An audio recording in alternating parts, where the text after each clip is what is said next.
Yeah, I mean, Wham vs Vortex here, starting off on Gorge. Still got the map nerf right now. I'm wondering what the Chaos category is going to be, and we do see it's going to be on Socotra again. So maybe, Vortex, Puppy Paw, Wham, they're all kind of connected one way or the other. It looks like we're getting some very similar maps in here today.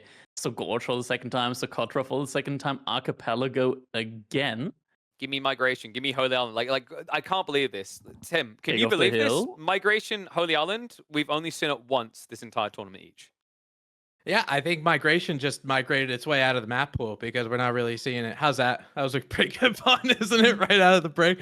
King of the Hill for game number 4. That's going to be a difference, right? King of the Hill is a map that I love watching and I love casting. Playing, maybe not so much, but casting it. Having the sacred sites, they're so climactic. Getting that timer hitting 0 and making sure you get that sacred site victory. It's so much fun to watch and cast. It just makes me start yelling. I would expect statements none less from a Roost spammer. Like, this is kind of the dream map. And actually, VortiX gets that dream pick. I imagine we'll be seeing Roost reserve for that particular map. HRE is not going to make it through. Crackety just wipes the sweat from his brow. Love the priority of Japanese early on, though. I feel like these map pools we're seeing, Japan has a level of flexibility often with the maps that are coming out, right, Crackety? Yeah, I mean, Japan, they're not the greatest overall, when I would say, on land maps. I don't understand exactly why it's a priority pick here from Wham as the first civilization that he picks at all. We just saw it on Kawasan not looking very convincingly. Granted, it's a very, very rare matchup against the Abbasid. So you can kind of just take the gamble and be like, okay, yeah, I'll just pick Japan on it again. Surely my opponent isn't going to go Abbasid again. Could potentially happen though. I heard Vortex and Luciferon, they're related. No, I've heard that rumor as well, and I have heard that Wham and Puppy Paw are related. So maybe we see that again, and all of a sudden Japan could end up being the worst performing civ, eclipsing Abbasids there. But one that's been kind of interesting to me is actually I feel like this map pool has really bolstered the Malians' viability in the competitive pool, Tim, because I feel like in the last tournament they were almost overpicked, but here with things like Socotra, floodplains, this civ feels revitalized. Look at that little accent you got on Socotra. That's why they pay you the big bucks, isn't it? The map, That's for something. the Socotra pick, obviously with the Malians on it. Obviously for Malians, it's a good pick. I think when you have maps that are maybe not necessarily King of the Hill, but when you're forced to play maps that are a little bit closed, that's going to help you out, right? Because you want to get that boom. You don't want anybody to touch you for the first 8 minutes, and then you end up starting to get that boom. So I feel like just because of the maps that we've been seeing, not necessarily so much the water, but because you have to play closed, because you have to play some of these maps that be a little bit more viable to sit in your base, we're seeing more Malian picks. Yeah, I think for Socotra, especially to your point, it's very space efficient, right? And what is happening at the end of Wham's draft? I tell you, these Canadians, they're obsessed with it, Crackety. Not just French this time, but Joan as well. If one is not enough, you just pick both of them. Yeah, that is very surprising, especially there's still Order of the Dragon Mongols out for grabs. I'm surprised that Order of the Dragon got picked so late in the draft, considering HRE got banned for both players. By both players, and now we see Gorge. It's gonna be Malians versus Ayubids. So also not a matchup that we see too often, but I think this is gonna be a fairly interesting one because the Malians, I think that they actually deal relatively nicely with the Ayubids. It's interesting actually because we talked about how Malians have some viability. Admittedly, Tim, they're performing quite poorly. 40% win rate overall. I'm saying this to you because I know Cracker's going to bring up the group stage fact again. But Ayubids at the other end, 69% win rate, the golden statistic for this civ. Do you have a favored one here? Do you think there's a way Malians can upset? Nice. I think for the Ayubids, you know what? It's crazy because both of these civilizations kind of like doing the same thing. Because the Ayubids just want to sit and try to skip feudal age altogether. The Malians are just using their feudal age to try to bolster and get that late imperial age style economy in Castle Age for that power spike. So I think probably one of the reasons why the Malians have such a good matchup in this aspect is because their payoff in Castle Age is just that much better than the Ayubids. The Ayubids get 8 villagers. The Malians get their economy. So you end up the Malians being a little bit better. I mean, I think it's interesting, right? Because I think we've talked about this before, Crackedy, is that a lot of the times when we watch Ibids and Gorge, it feels like it's a good game for Golems, but people just default to Camel Lancers. Is this a matchup where you have that layer of flexibility, or are the Musafadi too good? I think Musafadi and Mass, like it's just so much easier to mass Musafadi. So even if like the massive Golems look very convincingly, the massive Musafadis should always like trade cost effectively. You get like 2-to-1, 3-to-1, and the attack speed and whatnot. It's just really great overall having those Musafadis. Also, just being able to like choose the fights that you take. Suddenly, you don't go for the Camelans. Suddenly, you don't have the mobility, which is why I personally think many times we see Ayubit players, they drop a stable and then they drop another stable for their Camel Lancer spam. I'd much rather see them drop a stable and drop a barracks at the same time and just do both. Yeah, I think it's fair to say, Tim, that the Ibids have become linear almost to a point of tedium, right? It's the same game again and again. Military wing, into growth wing. I don't know if I'd say it's an issue of the build being OP and that's the full stop. It's definitely strong, but maybe there's a bigger discussion here that Ibids need some buffs to the other wings when these nerfs inevitably come. Yeah, absolutely. I mean, just when you're going military wing into economic wing like that, not only is each wing powerful, obviously in their own right, but they're so synergistic. You know, I mean, using those 1 or 2 desert raiders that you get for free, you're going to be able to harass your opponent so you can get to Castle Age safely, right? And then you get those 8 villagers, and then everything starts, coagulating. Everything starts coming together where you're able to get relics and get all of these units. So I think it's more so you're changing some of how the military wing works in terms of how quickly you're getting those desert raiders out. But also, I mean, some of those other wings that are there, some of the feudal age choices. We talked about this with Abbasid when Abbasid first was out too, where it's like you need some other wings to be viable to make sure you can play other ages. What I'm really taking away from that is 3 units are OP, which Pretty poses the good. question: are Ottomans actually making a return, Crackedy? Because I feel like I've been seeing them getting picked quite a bit in the draft so far. Yeah, Ottomans, they're in that weird stage at the moment where they have like some really, really, I want to say borderline overpowered phases with their siege, with the Janissaries. Like as soon as the Janissaries come out, you just take a big red sign and you say, no cavalry allowed in this game. And taking cavalry out of the equation for many civilizations is a deal breaker. It's like, wait, no cavalry? Okay, no game then. And if it gets to the real late game, I don't think there's any civilization that can really comfortably say, oh yeah, I have a really good toolkit against Ottoman late game. There just isn't a civilization that really has that great toolkit against them. The great bombards, like, you could say, yeah, Springles, they're anti-siege, they counter great bombards. That's laughable. You need like 9 shots to take them down. We saw it yesterday. It looked absolutely absurd on Woodwall. We are just a minute away from these games kicking off. I just want your quick thoughts on this. 20 seconds max, Tim. Whose draft do you prefer?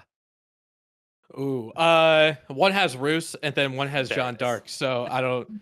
Well, VortiX has Del. I'm gonna take VortiX. I'm gonna take VortiX. Crackedy, you splitting it or you agreeing? I'm agreeing. I think China is great. Ottomans is Japan is meh, but VortiX, he's got Ayubids, he's got Delhi, he's got OTD, which looked great on Archipelago so far. Rus also really great on King of the Hill. I would just, based on the draft, I would say that VortiX is a favorite here. But Wham, on the other hand side, he's known to make some interesting games happen, especially against like players like VortiX and Lucifron. So that's going to be interesting to see. Well, I'm hyped for it. Interesting statistics going in this. They're almost at a 50% win rate. And here's a fun one for you. Every single time these guys have matched up since 2022, midway through, alternating results. The last time they matched up, Wham took it 2-0. VortiX, it sounds like he's overdue for a win. Either that or Wham is going to have to break prophecy and keep NA in Master of Realms. Let's kick it off. All right. Spawning in Gorge, we got VortiX in the color yellow playing as the Ayubids on the other hand side. Wham, as the Malians, pit mine is going up. Color red. As is tradition. This is a pretty interesting map for the Malians because We talk about Gorge being an open map, and obviously it is, but I think it's the most open of the open maps. And the reason why I'm saying that is because opposed from your starting resource nodes, obviously your goldstone and all that kind of stuff is near, and you have that wood line in the back for both of these players. You got to go out and get a lot of these resources. There's deer packs around, there's gold mines around for things like getting pit mines. And if you could take a look exactly where Observer is putting in a rather fantastic job, you're seeing where the gold mines are for the Malians. You know, there's one a little bit on the eastern side, but we highlighted over there on that western side. So if Wham wants to get that second pit mine, he's going to have to make a defense someplace that's not close to home. Yeah, you're gonna have to move out, and ideally, like you want to aim for those very large gold veins, those 8k gold veins, because you can fit more houses around them, meaning you can get more passive gold income there as well. And that means that your villagers are gonna have to move out, or at least one villager will have to move out. You put your economy in harm's way, and that's always the target that you can go for. But at the same time, plenty of times I feel like, because the houses are such a cheap investment, unless you're Mongols, it's not even the worst trade for the Malians to lose those houses on a pit mine. No, I mean, obviously for how cheap they are, right? You're able to get them up, and I think it depends on what the Ayyubids want to do against it, right? I mean, for the Ayyubids, if they want to do something like a fast castle, those pit mines, they just end up going up because you have one or two desert raiders, but that's kind of it, right? So they're really good at harassing civilizations that are on and actually have to put villagers somewhere. You know, for the Malians, they just have to get one villager to go build it. And then afterward, once it's built, that becomes rather difficult. But VortiX is going to be going up with that military wing to get some desert raiders. And do you think in this matchup, Crackety, because we talked about, you know, Castle Age, and then a little bit more Castle Age after that, do you think there's a play for the Ayyubids to get a little feudal aggression? I think Ayyubid Feudal Age is very underrated many of times because they get such an insane Golden Age Tier 2 bonus where suddenly all their technologies come in 50% faster. 50%, which is absolutely insane. It gives you a huge incentive as the Ayyubids to play a little bit of a prolonged Feudal Age, get a lot more buildings out, then transition into Castle Age, go up, get that Golden Age Tier 2 in, and all of your upgrades just come in much, much quicker. Yeah, no, they absolutely do. Obviously, fantastic production as we're highlighting over on the eastern side. Again, we can't see when the military wing or any of the Ayyubid wings end up going up, but Cow does a really good job of making sure that all of us, including us casters, know exactly what's going on at all times. Now, with looks like with Ayyubid's build order, I mean, yeah, we're going to say it's underrated, but VortiX is going to continue to bypass that notion, as we're seeing only a couple on wood, and he's been trying to gather that golden food, trying to make sure that he gets up there. And I'm guessing, I mean, obviously, the economic wing, but Wham, as the Malians, no military production buildings, because he don't have to. Yeah, I mean, now the Desert Raider is going to come out. Wham is getting confirmation on that. But we'll have to make sure the scout doesn't get taken down, because as soon as that Desert Raider sees the scout, he can get close, get the bow out, and only takes like 1 or 2 shots in order to take these sheep down. So really have to be careful there with that. Still no production building. There we go. Production building is going to be coming in for Wham. They definitely need, hopefully it's an archery range. Yeah, you definitely need something like an archery range. You got to remember, and I made this mistake against Desert Raiders before. I remember one was coming at my gold vein with its sword out, and I was like, oh, I'll just send my villagers to go kill it. But if you click on the Desert Raider really quickly, not good. And the reason why, it has 5 melee armor. So those villagers are just bouncing their shivs off of something like a Desert Raider, whereas ranged armor, obviously, it has 0. So getting 2 or 3 archers is really going to help you. Now, Malians and Wham going for, instead of archers, going to be going for javelin throwers, as the Malians like to do. Yeah, javelin throws are overall pretty great against the Desert Raiders, because the Desert Raider still has that ranged unit tag. Speaking of Desert Raider, oh my god, Wham, he sent the villager out to build a pit mine on the large gold, but the Desert Raider is running straight for it. But good move by Wham. He's not building the pit mine instead. He's running that villager further up north. Wants to make sure it stays hidden. And yeah, VortiX gets the confirmation. Nothing here. I don't need to be worried about anything. And Wham will have the potential to just go back a little bit later and get that pit mine up.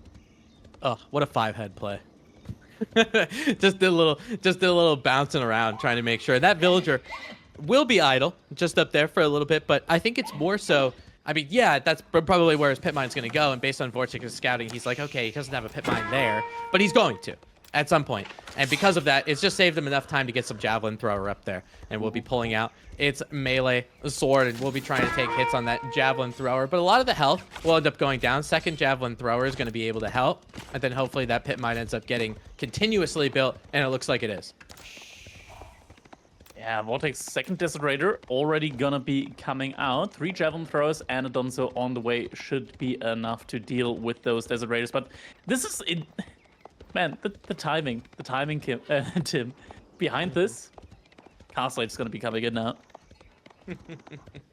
Yeah, that's in a particular Ayubid fashion. I mean, it's about 6 minutes 35. I think he hit that button. 6 minutes 40. So he will be able to go up. Again, takes a minute 45 seconds, whether you like it or not, Ayubids or Abbasids. But I think the difference in what makes Ayubids as strong as they are is he's doing this, right? All because of free units. He's doing it because of those Desert Raiders that come out for free. Whereas the Malians, they had to stop in their tracks a little bit. They had to do something like make an archery range and make a barracks and then make units out of it, which cost things. VortiX did not have to do that. So that's why he's able to allocate all of those villagers correctly to try to get to Castle Age. While Wham, he's still trying to get cattle ranches up. He's still trying to do things like cow boom. So for the Ayubids, you have this little bit of time, it feels like, when you're in Castle Age and the Malians aren't, where you got to do some pivotal damage. I don't think the damage is going to be coming in, though. So VortiX, he kind of gets that freebie up to Castle Age now. 2 Desert Raiders, just all it took here in order to force some pretty major investments from Wham coming out. And I mean, looking at Wham's base, how many cattle ranches does he have filled with cows right now? I don't think it's going to be a lot. I think like 2 cattle ranches full of cows maximum. Yeah, it's 2 cattle ranches that are filled right now. Another couple cows are coming in, but yeah, not looking great in comparison here for him. At least he is getting that second pit mine in, but yeah, now he sees, okay, Age-Up is going to be coming in soon for my opponent. Just how soon? It's going to be like 20 seconds, and then the Age-Up comes through for the Ayubids. Just overall, really great time by VortiX. Really like the build order play here from him. And follow-up play is going to be that stable, so we'll likely be seeing some Camel Lancers fairly soon. Yeah, and I think for the Ayubids, I think this is a really important hint once you get to Castle Age as the Ayubids, even though he just hits it at 8:43, which is rather impressive timing. The thing of it is, it's not like the Japanese where you get a Yoroshiru that you can just make so many units all the time. The Ayubids don't get that production speed on top of it. They just get the villagers, right? So even though they did hit Castle Age, you're still thinking about it like a player that makes a knight. Because for a Camel Lancer, it's going to take about 30-35 seconds, right, to actually get that thing out of the stable. And then another half a minute to actually get to your side of the base at a time when you only have, with those Camel Lancers, you only have 1 or 2 torches there. And he's got only 1 stable where 2 are getting queued up. So by the time Wham does hit the Castle Age button, he might only be dealing with 1 or 2 Camel Lancers at a time when Wham is already making the counter. He has Donzos here. A couple of Donzos are out. Desert Raiders there as well. I don't think there's an outpost or anything like that next to the pit mine from Wham. Age-Up should be coming in soon from him, though. And VortiX, he doesn't actually have that much food income right now, even though he just got 8 additional villagers out. But he did invest into an additional mosque and is now starting to collect some relics. Yeah, he is starting to, and that shows kind of the power of the Ayubids, right? When you get to Castle Age that quickly and you get a couple of units out, it means you got some map control. But now he's adding some archery ranges. Is that 4? That's a lot of archery range. That's a lot of production buildings to start us off with. So 4 archery ranges now coming in here for VortiX. And you better believe that this is just going to be a mass of just pure archers. No crossbows needed here. No, I mean, for stuff like, again, when you're playing against the Malians, most of what they have goes down by archers. I mean, he does have some javelin throwers here that are going to help out. That Desert Raider just lost over half its life because the Donzo threw a spear from a different dimension. So it's going to end up backing up just a little bit. And look at this. Ayubids have been Castle Age for about 2 minutes or so. Wham just hits Castle Age. Notice the worker kill counter on the lower left-hand part of your screen. There have been no dead villagers this game. VortiX did not get that kind of aggression yet. Yeah, not yet, but he is going to be getting the relics. He's setting himself up for a very, very nice push here very soon. So gonna be 3 relics going over to VortiX, and I doubt that Wham can really get any at all. I must say, I'd be surprised if Wham can actually get a single relic here in this game. So it's gonna be 8 additional villagers and 5 relics for VortiX. Potentially Sacred Site's gonna be coming in as well. That's going to be a big difference. More cattle are being built behind this as well for Wham, so at least the food economy is going to be rising. It's going to take a while to really ramp that up now. For the time being, VortiX is still slightly ahead when it comes to the food department. Not anymore, though. Yeah, Wham should now be pulling further ahead, and I don't think he will be giving up that food income advantage anytime soon. The question is, can he make enough units, and can he make good enough units? Because there's also a Mangonel coming in right now.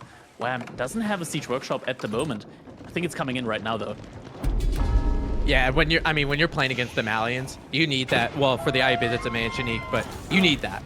You know, I mean, a lot of the Malian soldiers, they're going to be on foot, as opposed to normal civilizations, whereas the Malians, they might, you know, for as far as sofas go, probably not the move. Obviously, against some of those Campbells, they're not really going to help you out. But now that he has that siege workshop, he did see the Manjanique from the IUBIDs. Hopefully, he'll be able to queue up a Springled pretty soon. Still trying to track down some of these relics. A Dervish is going to have to run in the opposite direction just to stall out a little bit of time. And you're right, yeah, he's got 3-4 relics, maybe 5. He might be able to get a couple sacred sites. I guess my question is, for how many extra villagers that is, it's probably close to 20, like you did the math before. Is that enough to stop this Malian economy? We'll see. Yeah, we'll have to see, but we get some fire shots in here, and those shots do a lot of damage to buildings, and look at that. Cattle ranch under fire. Villager got pulled to repair, quickly thinks twice about it. Springled is now going to be coming out, though. Oh, that's a good shot. That's a good shot. Got some good damage in there. Oh, the cattle, they're actually not garrisoned inside the cattle ranch there. Oh, yeah, he's missing out on a little bit of food here, but all Wham needs to do is hold right now. All he needs to do is hold. The Donzos, just because of the fact that they have a spear they can throw, they can continue to be a little defensive and start to take down things like these Desert Raiders. Archers, not so much. They're going to be able to make quick work of those Donzos. Couple Donzos end up going down on that western front, but just because of the fact that a Springold exists from Wham, it means that VortiX has to back up. And again, this is just a little bit of time to keep that hold. Just a little bit of time to make a couple more units that he so desperately needs. And if he can get this initial hold that gets out of this IUBID power spike era, it's looking good for the Malian player. Yeah, for sure. Wham now adding in a 3rd pit mine over on his western side. VortiX, he's just pumping out more and more of these archers right now. Food economy, we did talk about it. Wham, he's just looking very good overall right now when it comes to the food economy. Does have that passive income, doesn't really need to do any transitions there. VortiX will need to move his villagers out on the map, starts gathering some of the deer, starts gathering some of the berries in the mid-map. Wham so far doesn't have any armored units. I think right about now is probably the point in time where, sure, your opponent has camel lancers, but you will still want to get some sofas online. That poison arrows is going to be coming in. More siege now being built by VortiX. That's going to be 2 Springles, 2 Mangonels against just the 1 Springle from Wham right now. Wham doesn't see this, and even once he sees this, it doesn't really leave him a lot of time to react to that. Yeah, I mean, that could be devastating. You know, just not having the siege superiority in a lot of these games, especially if you're VortiX and you're mounting an offensive, right? Just making sure that you have Manjaniques that are going to take down a lot of those cattle ranches, those pit mines, and one of the reasons why it feels like IUBIDs can match up well is because they have something in their kit to take down buildings rather quickly. VortiX continuing to maintain that aggression and starting to push in a little bit west. Wham sitting at home. He's just making sure as if his buildings end up staying alive and he's able to continuously produce, it's going to work out very well for him. Military count 71 to 47 in favor of Wham. So all he has to do, use those outposts, use that town center, and end up staying alive. We have some Camel Lancers going down from the Donzos. There's only 1 Springold here again. It looks like the Manjaniques are coming up. The Springold, not so much. There's the second one on the eastern side, so you can't get that critical hit. Still taking hits on some of the Springolds. Massive Mangonel shot coming out on that western side. Villagers trying to repair the Springolds. You really just need 2 here, boys, to make sure you're able to take down those Springolds. That's a Springold going down. VortiX now only has 1. You have the Springold advantage, so that siege isn't going to be as scary as you might think it is, and VortiX has to run in the opposite direction. Cattle Ranch is getting repaired, hopefully. Yeah, Cattle Ranch being repaired now. And 2 Springles versus just the 1. Still heavy mangonel shots and the wham! What's your Springle doing? It's still alive. I think the mangonel, he was trying to snipe it out, but it's not going to get there. One Manganique ends up going down. It's 1 Springle to 0. That Manganique is stuck there, trying to get hits on some of these archers, some of these javelin throwers, and Wham ends up holding it because he kept that Springle alive. That was almost a horrible miss micro, but Wham ended up pulling it together, taking down those Springles. Donzos were able to take down the secondary Springle from VortiX. And now, VortiX tried to push that initiative, tried to get himself in to win this game. Now he's running back with his tail between his legs.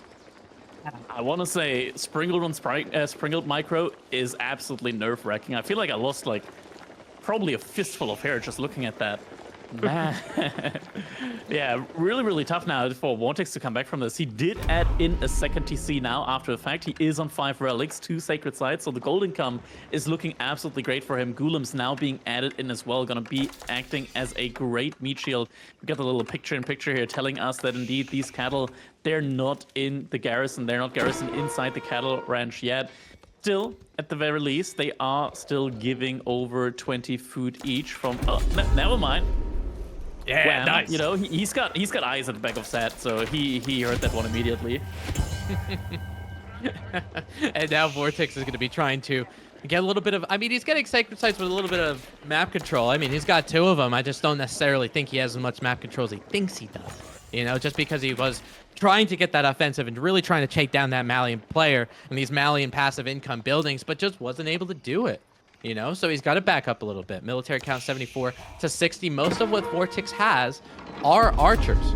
Trying to get a little raid out here at this pit mine. It looks like there's a desert raid or a couple camel lancers that might take down a villager. Now, I've noticed this a lot, Crackety, when playing against the Malians, and I'm sure you do too. You might kill a couple villagers. It doesn't really do anything. Yeah, it doesn't really put in a dent in the economy, right? Like, the cattle are still gonna be going strong at the end of it. Doesn't make a big difference. And right now, I think Wham actually doesn't have a single villager on food at all. Like, this income right now from the cattle, like, it's all cattle. 1,000 food per minute, doesn't have a single villager on food. Mm-hmm. Yeah, it's kind of ridiculous. There's one under a TC. We spot that guy. doing the Lord's work in there. Trying to take that 1 sheep all by himself. Thank God in this game there isn't any decay. You know, and a couple of Springles, it looks like, from Wham. He's just going to continue it to push with those Springles. And I feel like as long as he doesn't get hit with a devastating mango shot, and VortiX did have 1, you know, but it wasn't enough to try to take down a lot of units. As long as he is able to protect himself from things like Manganique fire, it's going to look really good for him. VortiX making an army composition change into Gulams, whereas Wham, he's going to be adding some Musafatis. And I got to tell you, those Gulams, even though they have a solid amount of health, they're not necessarily a DPS unit, and the Musafatis are going to cut them up. I want to agree, but at the same time, it's mass archers here from VortiX, and I would much rather see Sofas now at this point in time. There aren't any more camels aside from the Dervish, so just getting like a couple of Sofas in not just gives you a very nice front line against the archers, against the Golems, but also gives you a tool in order to be able to dive onto the siege, maybe even get some eco damage in from your own. And yeah, I think that's probably going to be necessary because VortiX now does have that 2 TC play. He's 22 villagers ahead, so the cattle, you know, they kind of equalize on top of that, having 5 relics, 2 sacred sites. That's a hefty amount of passive income. The one thing that VortiX doesn't have going for himself yet, though, is farms. He doesn't really have that perpetual food income. No, he really doesn't. And I think because VortiX was continuing to try to be aggressive, right? So, again, when you're doing things like farm transitioning, you're losing tempo. And that's something the Malians really never need to worry about. And so you don't have to worry about getting all that farm transition with 30 to 40 villagers. You just have your cows and you're pretty much good.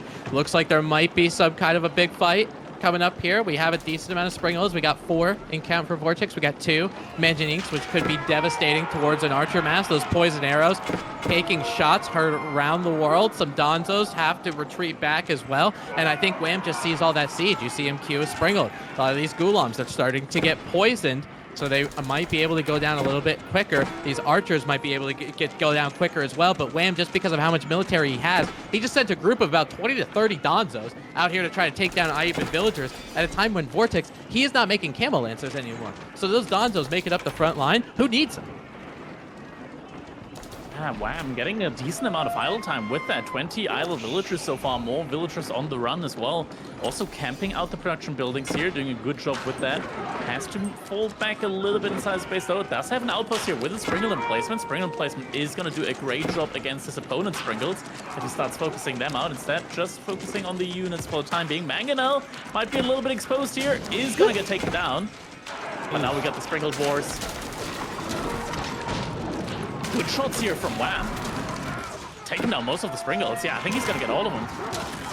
Yeah, Wham had the micro for that. And now all of a sudden there's no Sprinkles, so those Maginiques can just sit back there. It doesn't even matter whether they exist or not. Wham is going to be able to have defender's advantage as well. Maginiques trying to get a shot. They're packing, they're unpacking, they're packing, they're unpacking, they're disintegrating.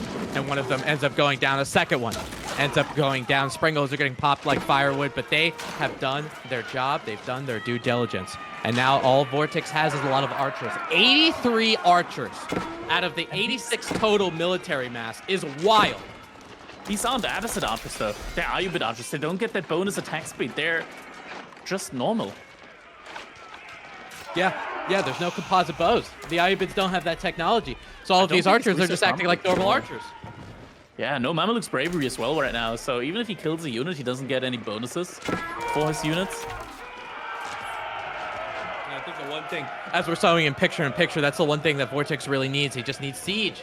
He just needs more siege, and that's what he's doing. He's building it out in the battlefield. He has a Manjanique here that might be able to get a good shot if Wham isn't paying attention. And it looks like some of those forward archers. Yeah, some of those forward archers are about down to half health, but I think for VortiX now, with how many archers that he has, he's got to be adding something else here. Just having that range mass, just having that backline. I get it. Archers are going to be good against a Malian player with a lot of archers, Musafati, and all that kind of stuff, but you got to be adding something else as a front line.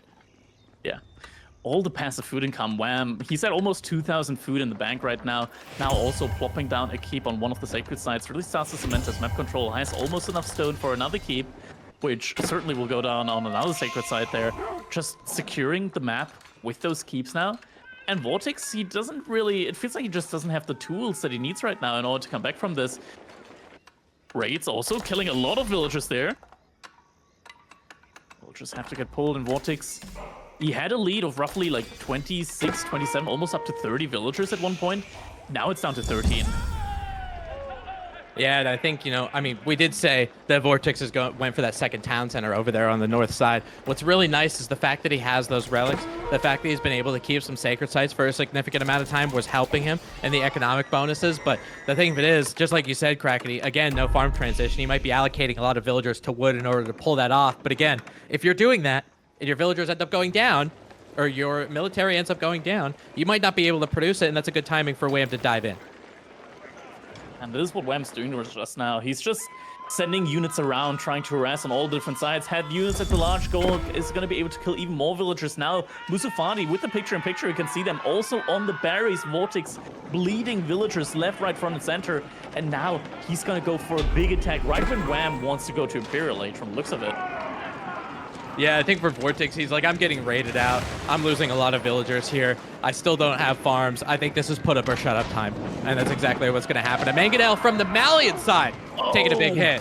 Looks like a lot of those archers are down to half health. All you need is that one really good Mangonel shot. Looks like another one is going to be able to kill maybe about 2 or 3. Good staggered formation from VortiX, just making sure a lot of those end up going down. Gulav's making the front line, getting a charge in, and a little bit of a double tap on some of them archers. And it looks like a keep goes up for the Malians just in time. Wham does on the western side. I mean, if you're VortiX, Crackety, I don't know how you're going to push this. Yeah, and at the same time, you're still getting pushed on your side. You have to make something happen now, but what can you really make happen now that there's a keep up? You can't really take any favorable trades there. Some archers in the back from VortiX base are going to be able to deal with the Musafati warriors there for the most part. Has an outpost in there as well. So those do get revealed in case they try any stealthy shenanigans, but it's just so many. No boiling oil though, and now VortiX, he's actually diving deep for this. Has to be careful though, in case the villagers just try and hop out for a second and torch down his siege. And yeah, Greer Barra, no, not Greer Barra, that would be a mistake. Fort of the Huntress is now coming in. We're just trying to have a nice game of AOE. We're not trying to ruin anyone's lives. That's a great Barra. We didn't need that. 26 villagers going to be making that Fort of the Huntress. And then I think once you add a little bit of Imperial troops, right, you get a little bit of those elite upgrades, it's going to make a world of difference. And at a time when VortiX, he's just continuing to lose villagers left and right. he's just continuing to idle a lot of these. He's trying to get a farm transition. Look at all these fields. They might have been, go down in their little pillars, but that's pretty much it. Wham hits Imperial because his economy is basically set in stone for the rest of the game. VortiX still having to worry about it. And VortiX still has to worry about it. You can see how much food he has. He's at a little bit less than 100. He wants to make gulams. He can't do it. Yeah, and Wham, he's pretty much glued to 200 population right now, 200 of 200.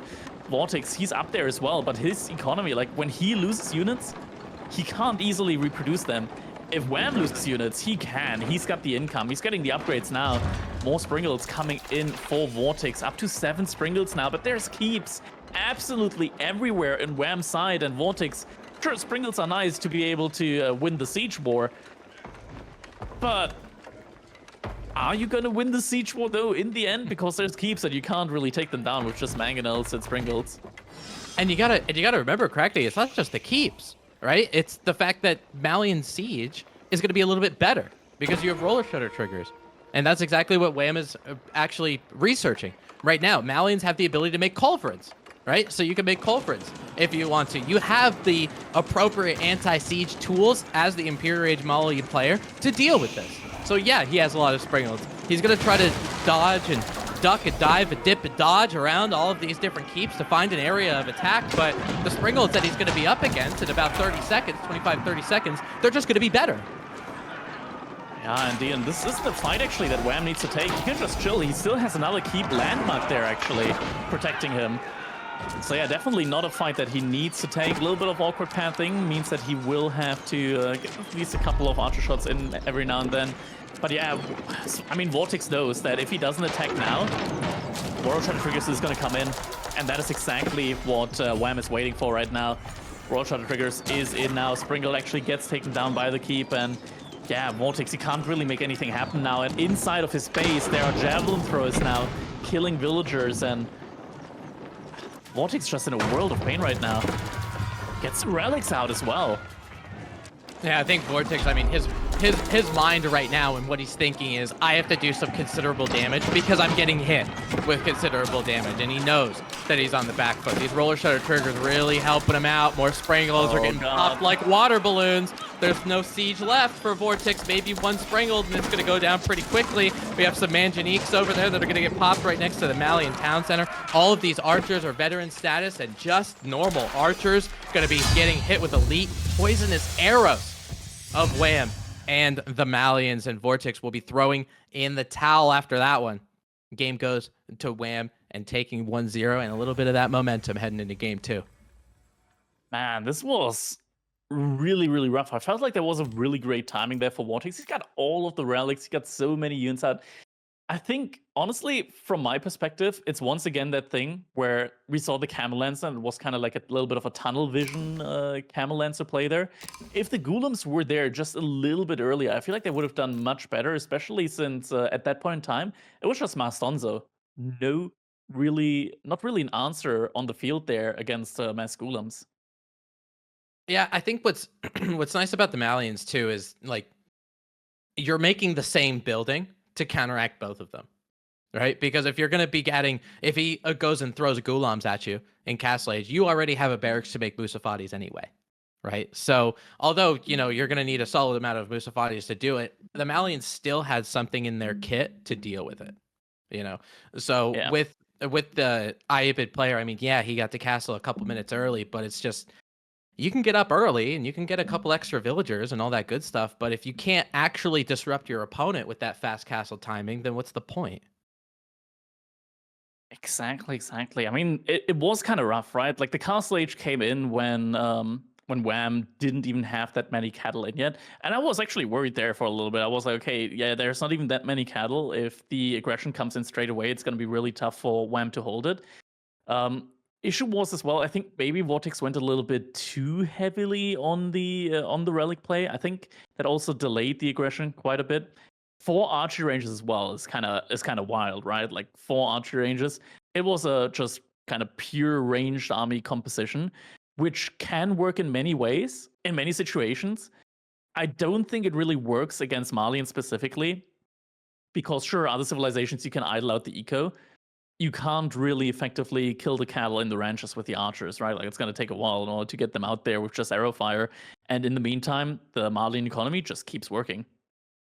Yeah, yeah, that's the biggest problem. I mean, there was a period of time where VortiX, he took down a couple Malian villagers on the gold mine, and I remember saying, and thinking in my head, I was like, I don't care.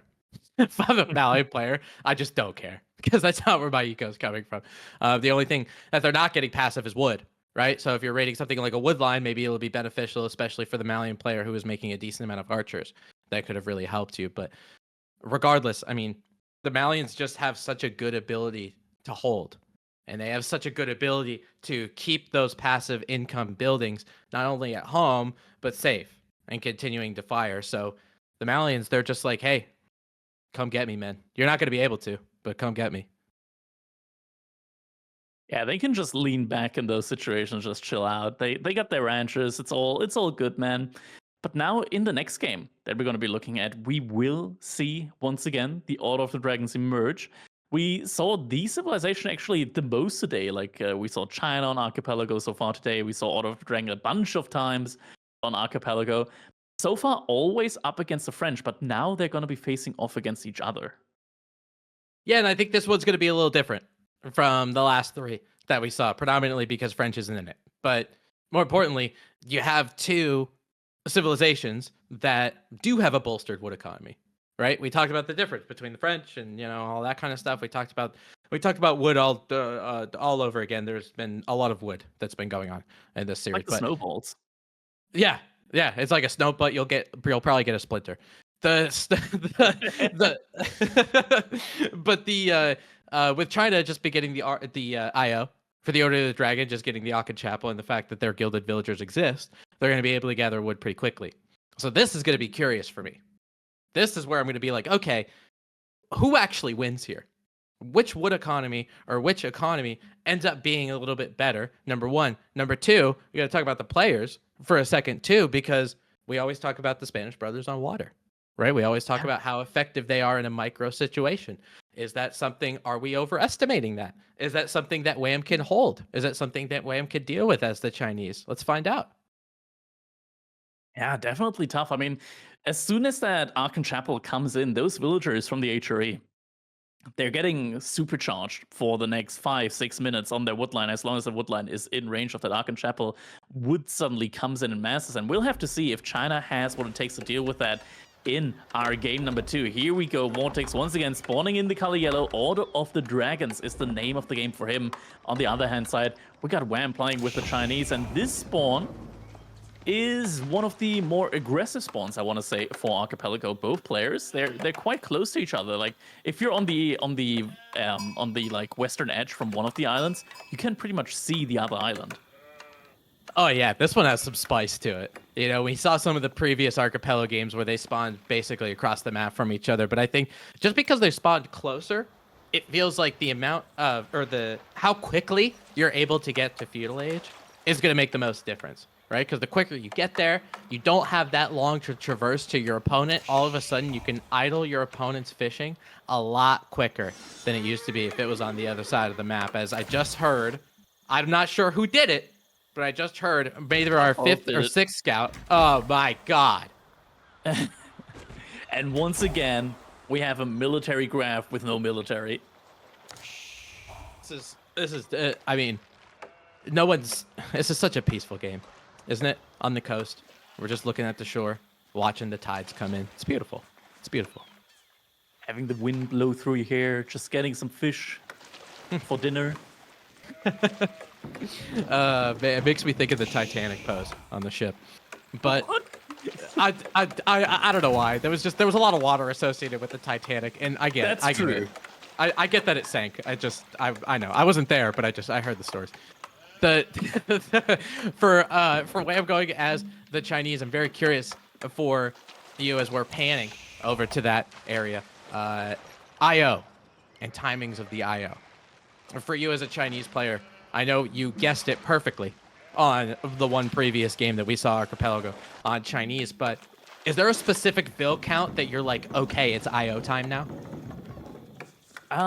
It's not really a build time specifically, though I will say that I think Yeah, I mean, it was 9 villagers the last time around. Yeah, I think like right around now when Wham wants to get that that lumber camp out, I think right about now is IO time for Wham.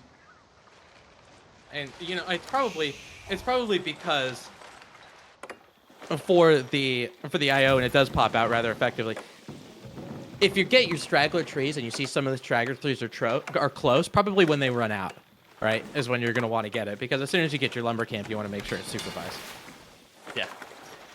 Like as soon as you get the lumber camp, and pretty much that's exactly when you want to have that Imperial official. Right now he has 9 villagers on wood.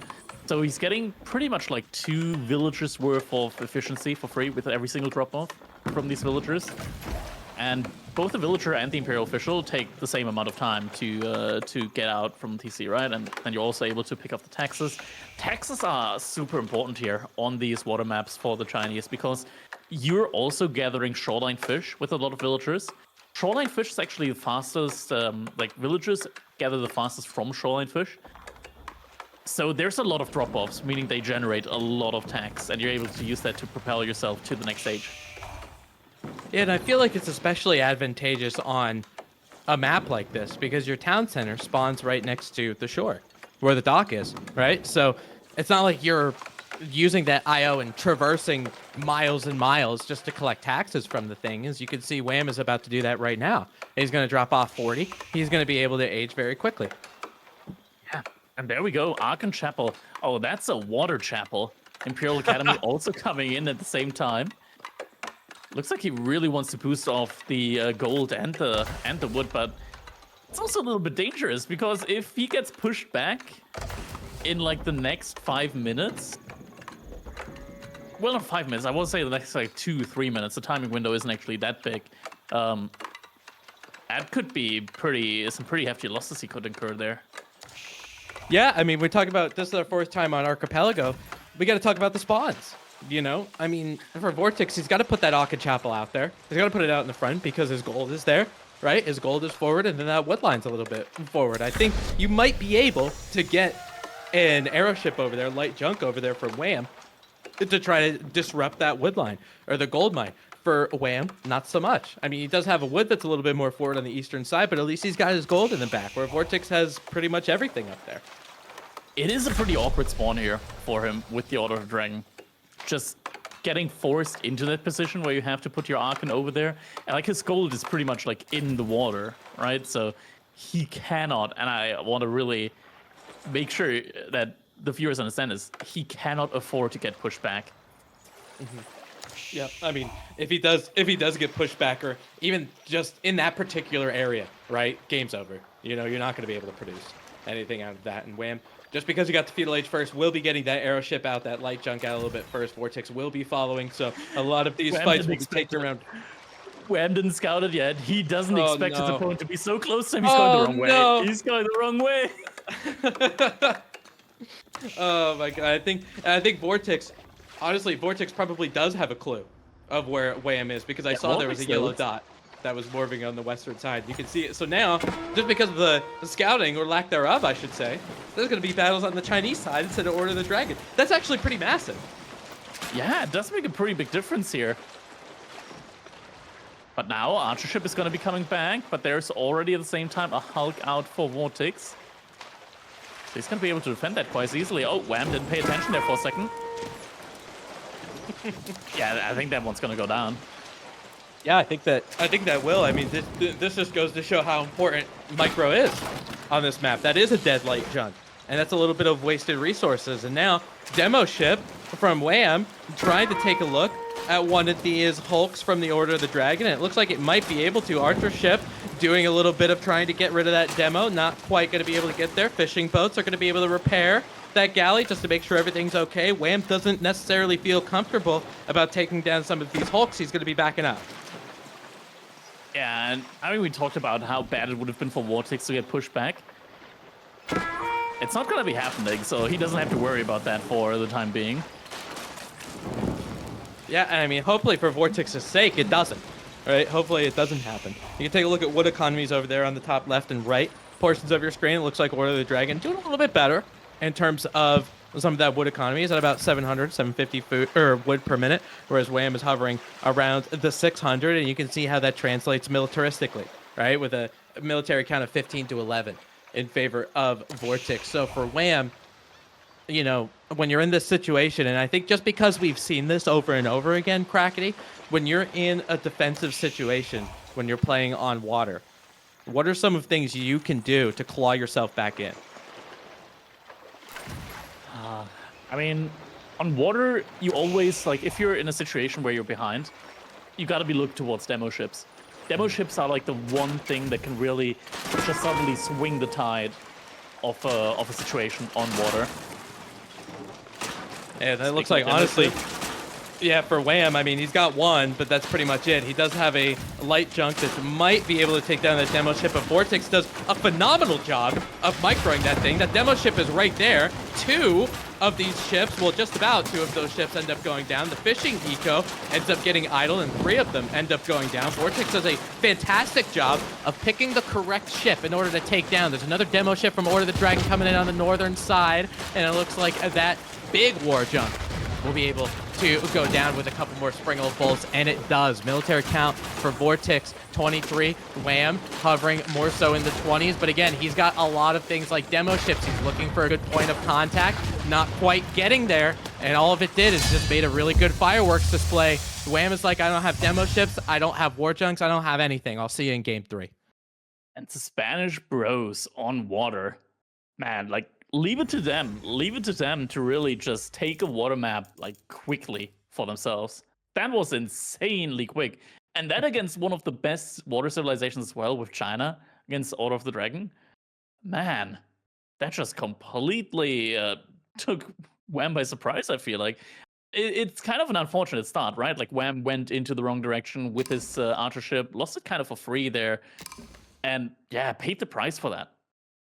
You know, it did. It did pay the price, but I don't know if that was necessarily the game-ending thing, you know, because even though, yeah, he could have took fights more so on the Order of the Dragon side, I think for VortiX, he just had a better economy, so he was able to, he would have been able to, with defender's advantage, repel what Wham had anyway.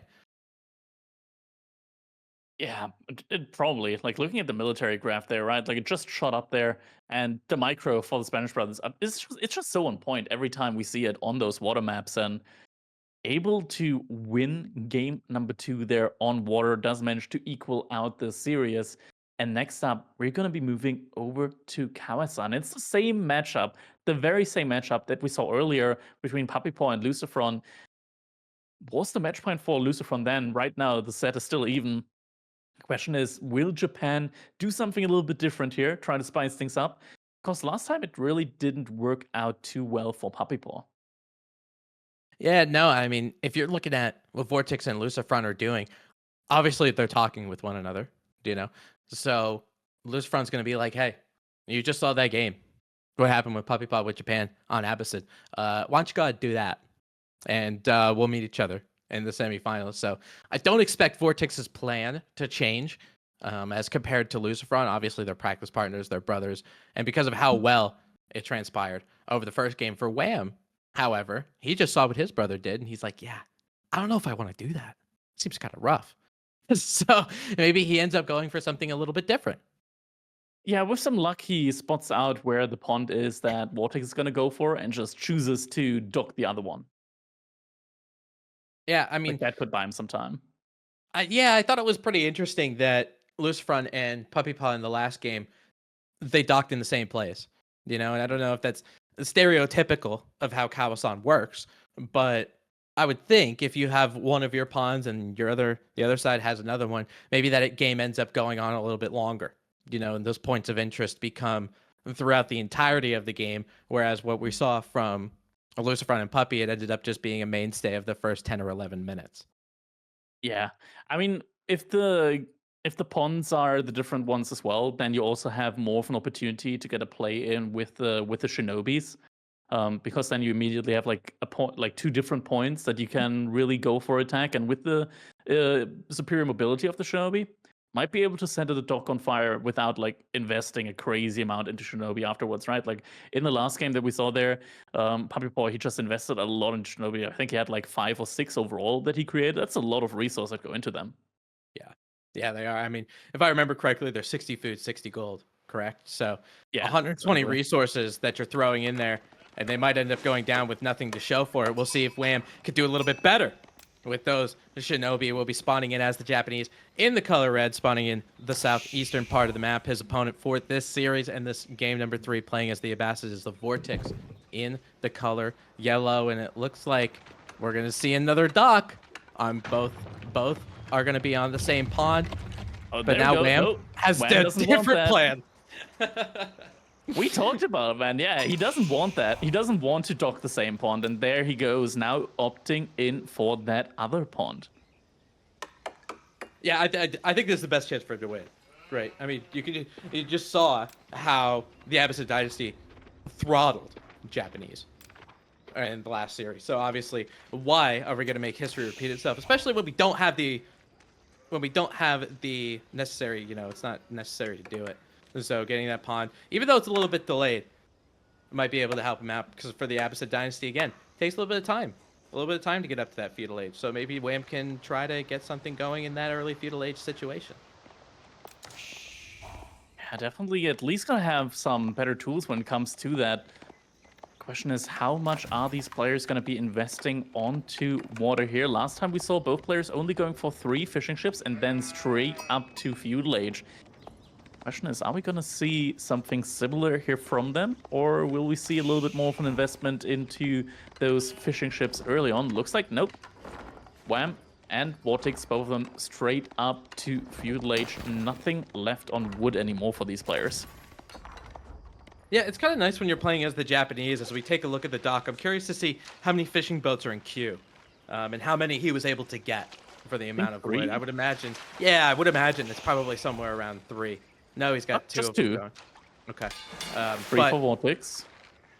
just being able to at least get some kind of foundation on one of those ponds is going to be obviously ultimate value for you. And I think it's just because of how big that land bridge is in the middle, how mixed the Kawasan ponds are, especially because they're in the middle of the map. And feudal age and getting some kind of land units are more important than the other hybrid maps that we see. Yeah, agreed. Yeah, so far this game looks to be playing out very, very similar to the last Kawasan game that we saw, which makes sense, right? Like, Wham and Puppy Paw, they're twins. VortiX and Lucifron, they're brothers. They both practice together. So having them now play off against each other for the games to be very, very similar, it's not really a big surprise. No, I would imagine it's not, just because Wham did have to delay where his dock went. Takes a little bit of time for him to age up to feudal age, but military wing going to be coming in for VortiX, and we saw how important it was to have those 2 archers exist. How good that those archers were able to take down Shinobi. Wham going to go with the Coca Township as well, but I don't think there's going to be as much urgency that there was in the prior game, just because we're docking on different pawns, right? So the military wing might do a little bit, it just make sure that his dock is protected, but the Shinobi aren't so pressed on sabotaging something immediately. I think, just judging from the player VortiX is, that we're probably very soon going to see villagers moving out from VortiX to dock on Wham's side now very, very soon. I don't think Wham is going to dock VortiX's side, but yeah, VortiX is going to immediately dock Wham's side, I feel like, just in order to, like, as soon as feudal age hits, he immediately wants to get ships in. There it is, docks coming in. I wouldn't be surprised if it's immediately a double dock situation. I mean, he certainly will have the wood for it, right? I mean, it's only 75 wood. So if he wants to get a second dock, he will have the ability to. For Wham, probably not so much. It looks like that villager from Wham did see that dock was coming up. It's good that he pulled 2, because I think if he just pulled 1, it would have been a recipe for a disaster. It looks like that villager from Wham might end up going down if it's not careful, and it is careful enough. It looks like that scout might be microed out of there at some point as well, but the dock will go up. There's nothing to stop it from going up. Yeah, dock indeed will go up, but second dock here for VortiX might also be on the menu. Wham, still no ship queued up yet. Needs a little bit more wood. Additional, just one shinobi so far in queue.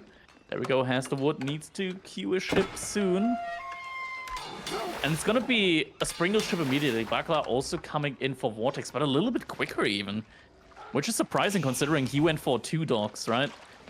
But yeah, we're in the same situation again where Shinobis can't really deal with this free military. Like, you get a free military from... Oh, God. He's doing it to him as well. Oh, come on, man. Now you're just showing off. But yeah, Shinobi can't really deal well with the free units that the Abbasid get. No, Hey, and it looks like Wham just canceled. Wham just canceled the ship. He's just gonna straight up go for the other pond there. I think this is smart actually, because now VortiX invested into double dock there. All the units are on that side, and now Wham has the opportunity to heavily commit into this dock instead. Yeah, Sabotage is in as well, so he's gonna be in a position to get the ships out first. Yeah, he definitely could. I think he definitely could. I think one of the things that we might have forgotten as the Abbasid Dynasty, I know you mentioned it a little bit in the prior series, but these military wing units, I mean, although it could be a hefty amount of wood, they could just ram and take down docks.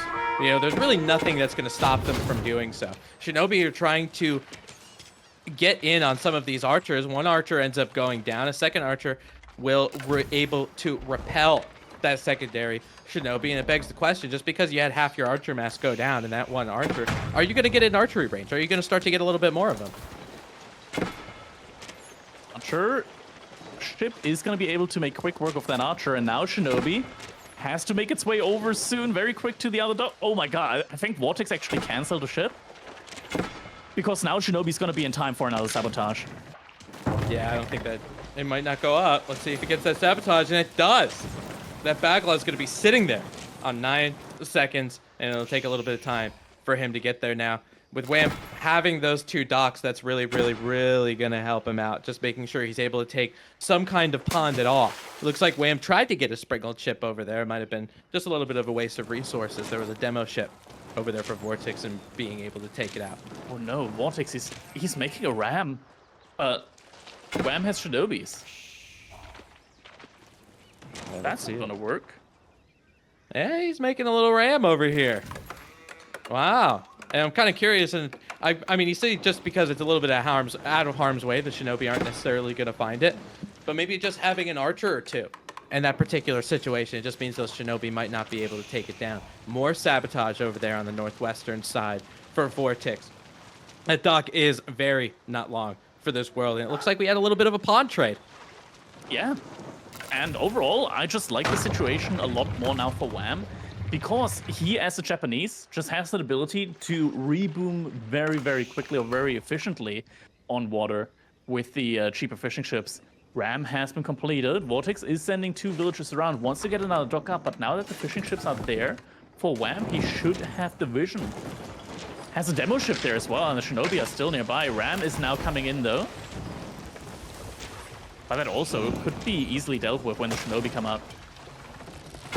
Yeah, and I mean, we're going to have to see the result of this ram, right? I mean, if the ram is going to be able to take down some docks, hopefully the Shinobi are going to be able to provide some reinforcements, and Wham is going to be adding a little bit of military units on his own.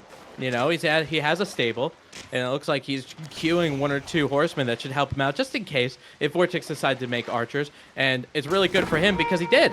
He did end up making some. He's got 2. He's got an archery range. He's got another one in the queue. It looks like VortiX trying to add that dock over there on this pond on the northwestern side. Ram does go down. Wham did a really good job at defending this. He's going to keep this pond for now. Yeah, just overall needing to make sure here that this pond is not going to go over to VortiX. Doesn't want to get into that situation that his brother was in, where he didn't have a single pond going for himself. And now, with access to a pond, Japan is going to be in a pretty good situation here, in a pretty good spot. Yeah, they definitely are. That Shinobi, oh my god, that Shinobi took down a couple spearmen to help with that archer ship. That's really, really important, just because you're not getting that much in terms of resources. But you're right about this reboom, Crackety. I mean, all of the fact that the Japanese is able to do this, you can see which side is closer to Castle Age and which one isn't, right? And I think a lot of that is because Wham, he doesn't need that much wood. So he's able to get more food, he's able to get more gold. He's going to be able to float his gate in no time. Oh, looks like both players here try to go for a little bit of a fast castle age play. Outpost is now coming up for VortiX. Might actually lose a villager for it when the horsemen come in here now. Yeah, I'm not kidding. Horseman pathing isn't gonna do shit. It tried. It tried to do something, but it didn't end up working. I mean, the outpost, maybe it just created a little bit of idle time making the tower and all that kind of stuff. But Yeah, 1,200 time's food, worth it. yeah, especially because, I mean, you didn't lose any units, right? So What's now VortiX doing? Look at the far south side. There's some yellow dots moving around. Are those villagers? At far bottom side, next to the stone. Oh, 2 archers. Huh. Okay. Could just do a little bit of discombobulation maybe from Wham. You know, he's got berries there. He's got a wood line over there. A couple archers might be worth their weight in gold, but Wham going to be able to get that floating gate, and we'll be able to get it a little bit quicker because again, for the opposite, it's going to be that minute 45 seconds to try to get up to the culture wing. VortiX trying to wall up, much like his brother did in the past series, but it doesn't look like it's going to be as good as it was previously. Woodline is going to have to get vacated. Horsemen are going to be able to shield from a little bit of that town center fire just to create a little bit of duress. VortiX archers on the south side, again, trying to take down those berries a little bit, but they don't necessarily have that mobility and that raiding potential like Wham's horsemen do. Exactly. The archers, they're going around now. They might actually get some villagers or do some damage onto the gold there, but there's already an outpost out and floating gate. As soon as that completes, Yoshiro gets deployed. Like and there's a single horseman now as well to get rid of them. There you go. Yoshiro immediately gets deployed. Actually, no, Wham's house right now. He doesn't get the Yoshiro monk out immediately. There we go. Yeah, and now, I mean, for your Wham, and you have that gate up, it'd take about another half minute for VortiX to hit the castle age. It's go time.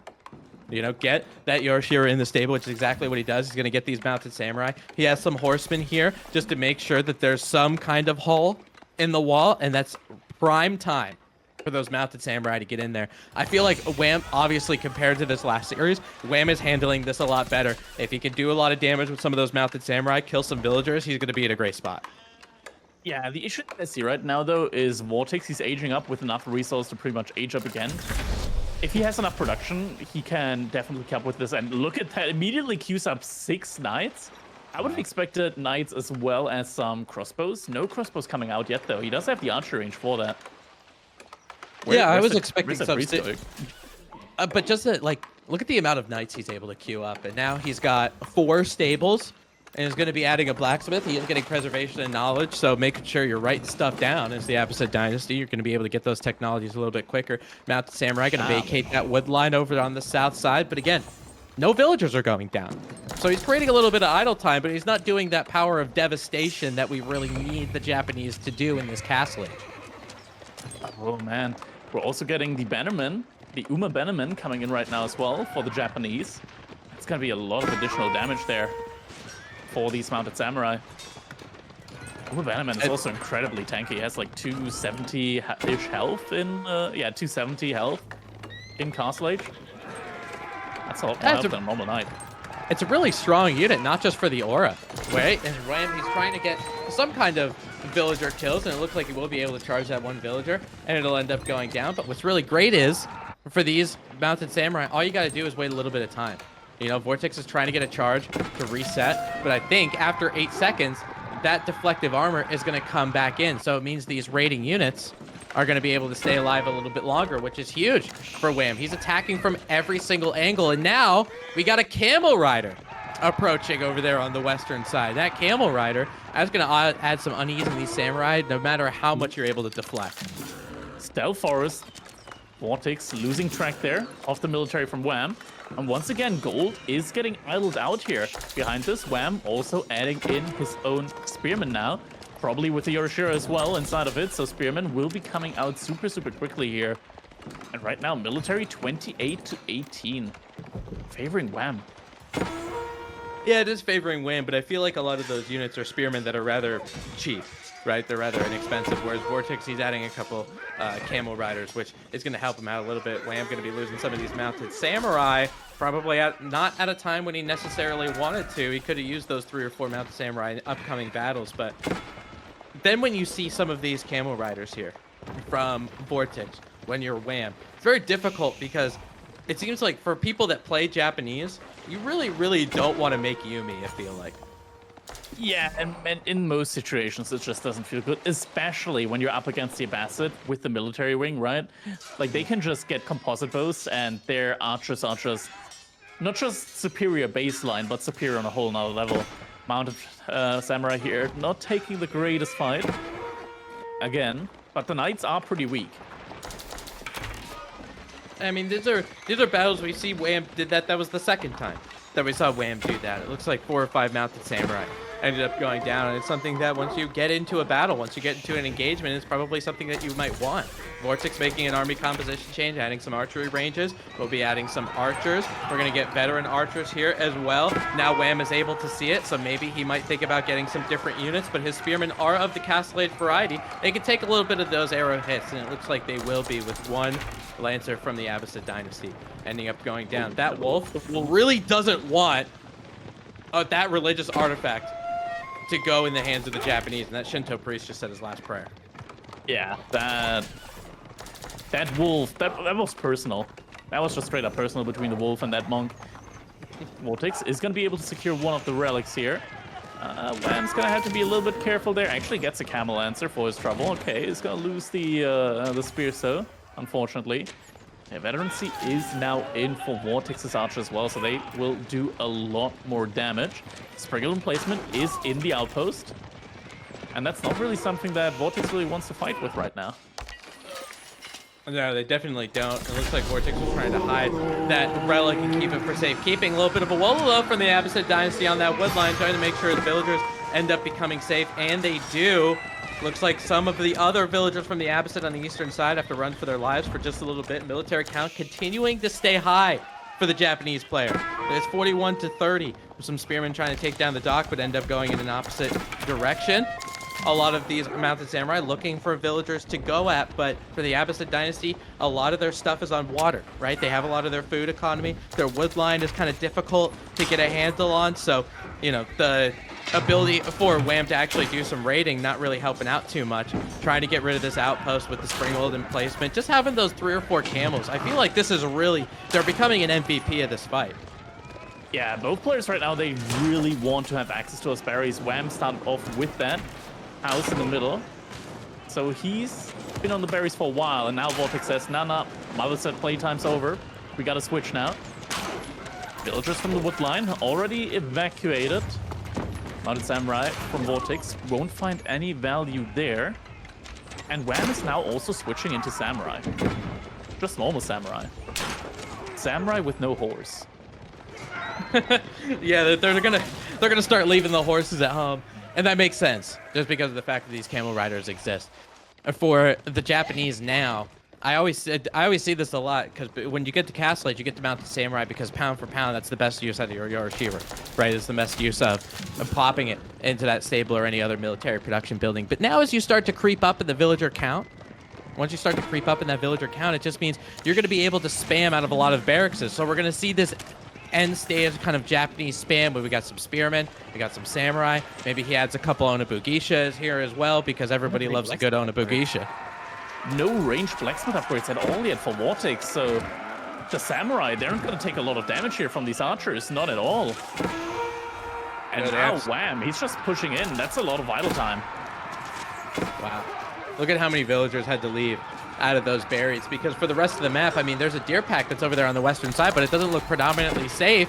Looks like we're going to get a little bit of a flank over here from this raiding unit. Maybe some villagers end up going down, but they're going to continue to stay idle. I really like this fight. If I'm looking at Wham here, he's got some samurai that don't get that bonus damage from those camel riders. The mounted samurai might end up going down in the process, but there's a little bit of spears here that are going to help out. VortiX out of those archery ranges, starting to make some crossbowmen, and we'll be making short work of those samurai. Now that you have that DPS unit against those samurai, those crossbowmen popping out of the archery range, the samurai end up going down. Yeah, some units were also heavily suffering there from the melee brain syndrome, so VortiX is going to be able to get the clear up there.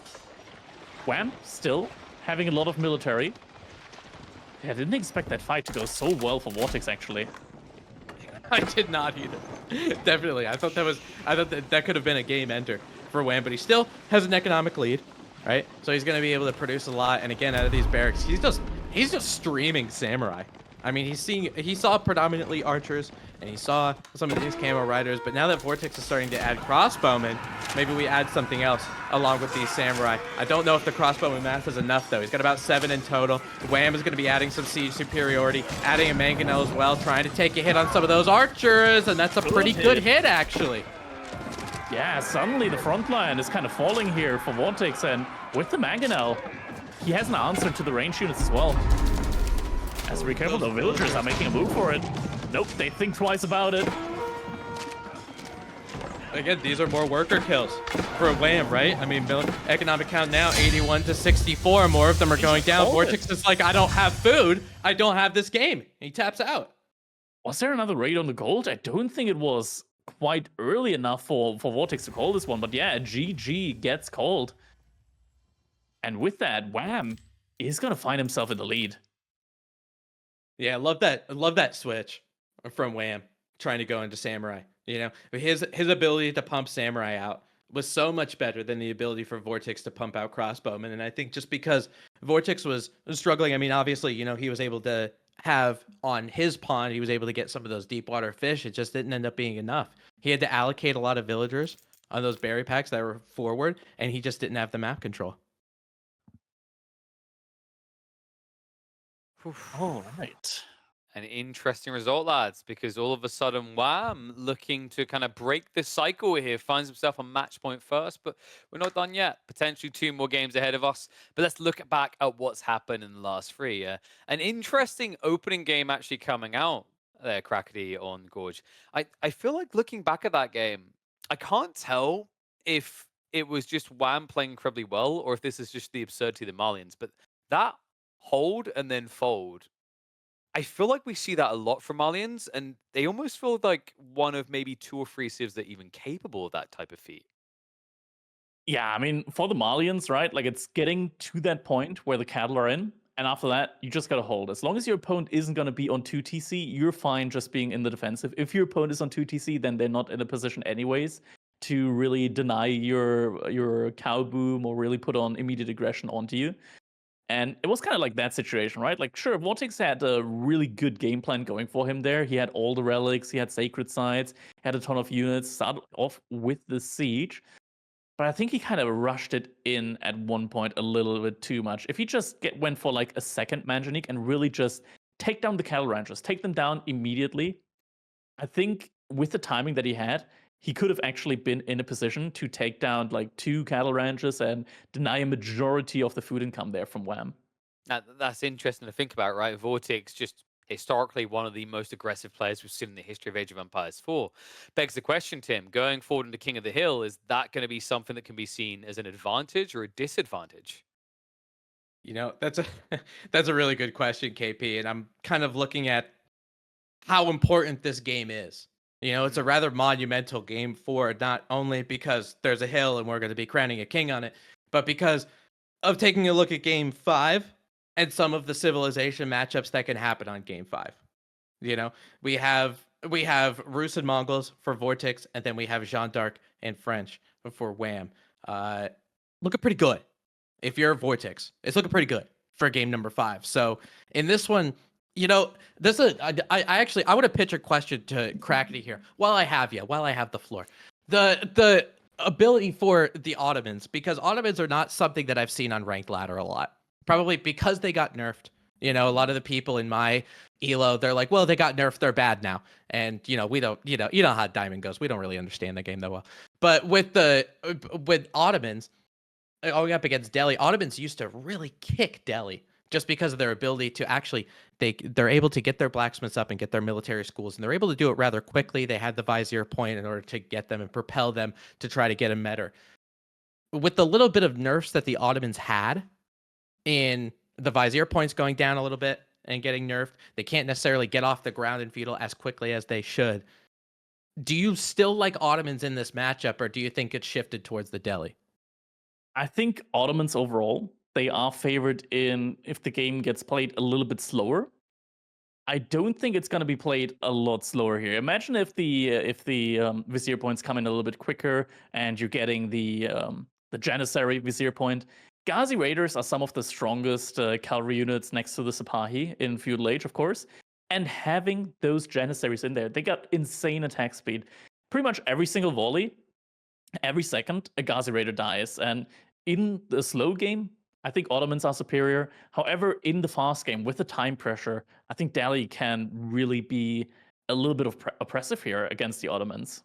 I mean, does it even get to that stage where you're relying too much on Ghazi, right? Because what I'm seeing before us is a claustrophobic map, one where infantry comps just might be the most viable source. Archers, walling on that high ground, right? We've seen Delhi players do it a dime a dozen. I'm wondering, maybe, Crackety, do we see a different angle here? Because I know there's been a rise of an alternate way of playing Ottomans, right? The trade network is starting to become very popular. That could give a blacksmith's edge. Dare I say something like a delayed 2TC play, or is that maybe too gluttonous against the Delhi? I think it has to be a fast castle age from Wham. Mhm. No other option, actually. Yeah, I mean, Okay, so if he's when just you're, going to snooze. I feel like Crackety. I think you're right. I mean, for the Ottomans, I think now they're at a point where when it comes to feudal age, I'm just kind of cool with skipping it, and we'll just hit you, and we'll just hit you up and Hold on a castle. sec. Hold on a sec. Earlier on, you're like, I love the whole meta being feudal. Everyone's playing feudal. Now Tim has been turned to the dark side of Castle Age rushes. Truly, this day has gone full turn, but we're going to have to see if it can actually get 1+1 more game on the board, or if it ends here. Can Wham break the cycle? The vicious back and forth between him and VortiX. Can he keep the NA dream alive? Or is the Spaniard going to make him sweat? It's King of the Hill time. Are we crowning the king? Game number 4. VortiX, color yellow, the usual spiel here. Wham in the color red, Ottomans. And he is not going to be opening up with a military school. Makes a lot of sense. You don't really achieve a lot in this matchup with a military school anyway, so might as well just not go for it. God, I mean, KP with that introduction, I'm ready to run up that hill for him. That's just a good one.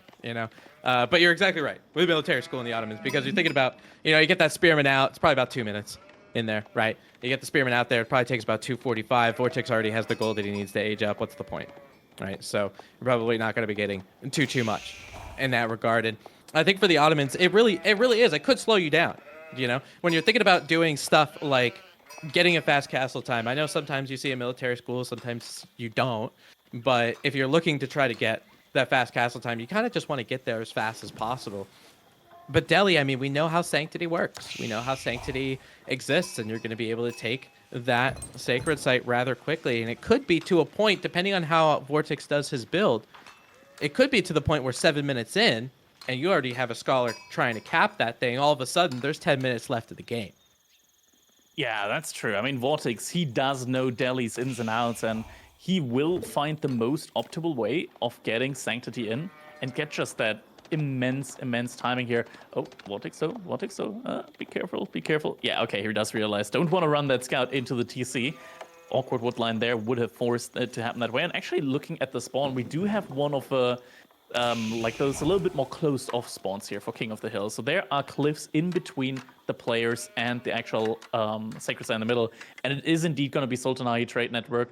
Excellent choice here if you do want to go for that Castle Age rush. Even if your opponent tries to deny your gold, you're still going to be getting in a trickle and even have a market if you want to trade out some resources. And that's kind of the one thing, and I really like maybe VortiX or Wham, I should say, is playing more the map than anything else, because if you take a look at his spawn, his gold is really forward.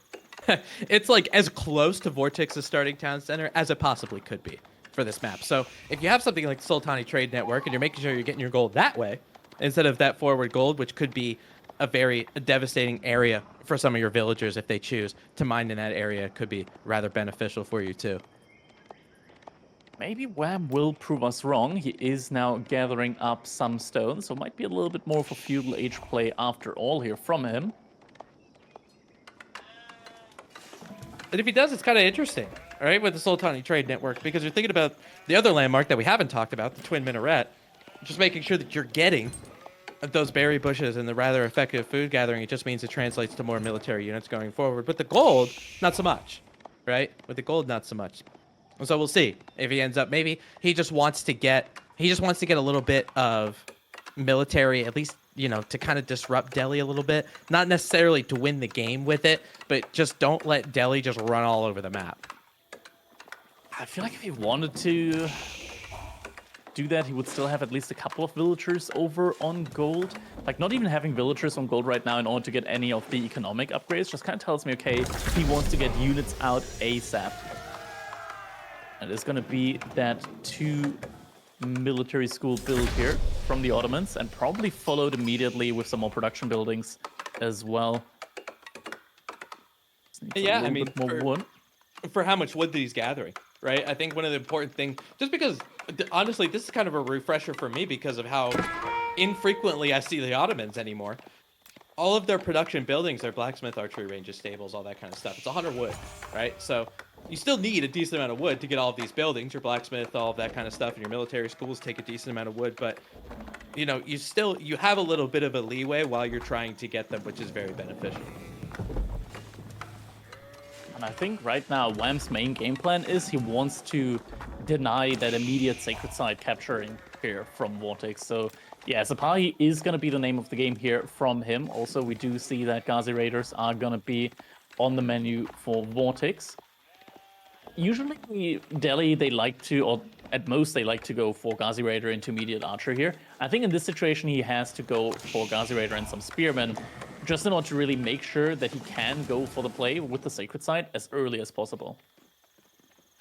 Yeah, I mean, I think just because that sacred site is a static point of interest, right? So when you're using things like mobile units and you're doing things like Sipahi and Ghazi Raiders and all of that kind of stuff, the mobility of them kind of gets negated because that sacred site's always in the same place, right? So if you're adding a little bit of spearmen, it's really going to help you in the middle. Hopefully, Wham probably will have more flexibility in order to do that for the Delhi Sultanate. Sometimes when they have their first couple production buildings, it's really, really important that they continue to stick with it, because if you don't, then you're going to end up just idling on a lot of your time, because again, they don't get that discount on their military production buildings. It's still 150 wood. Well, he's making archers instead. It's like a bit of a mistake, because now Wham can just literally stick to Sipahi only. And I think with the stable that he has, he could even add another stable if he wanted to. He would be able to counteract the efficient production that VortiX has.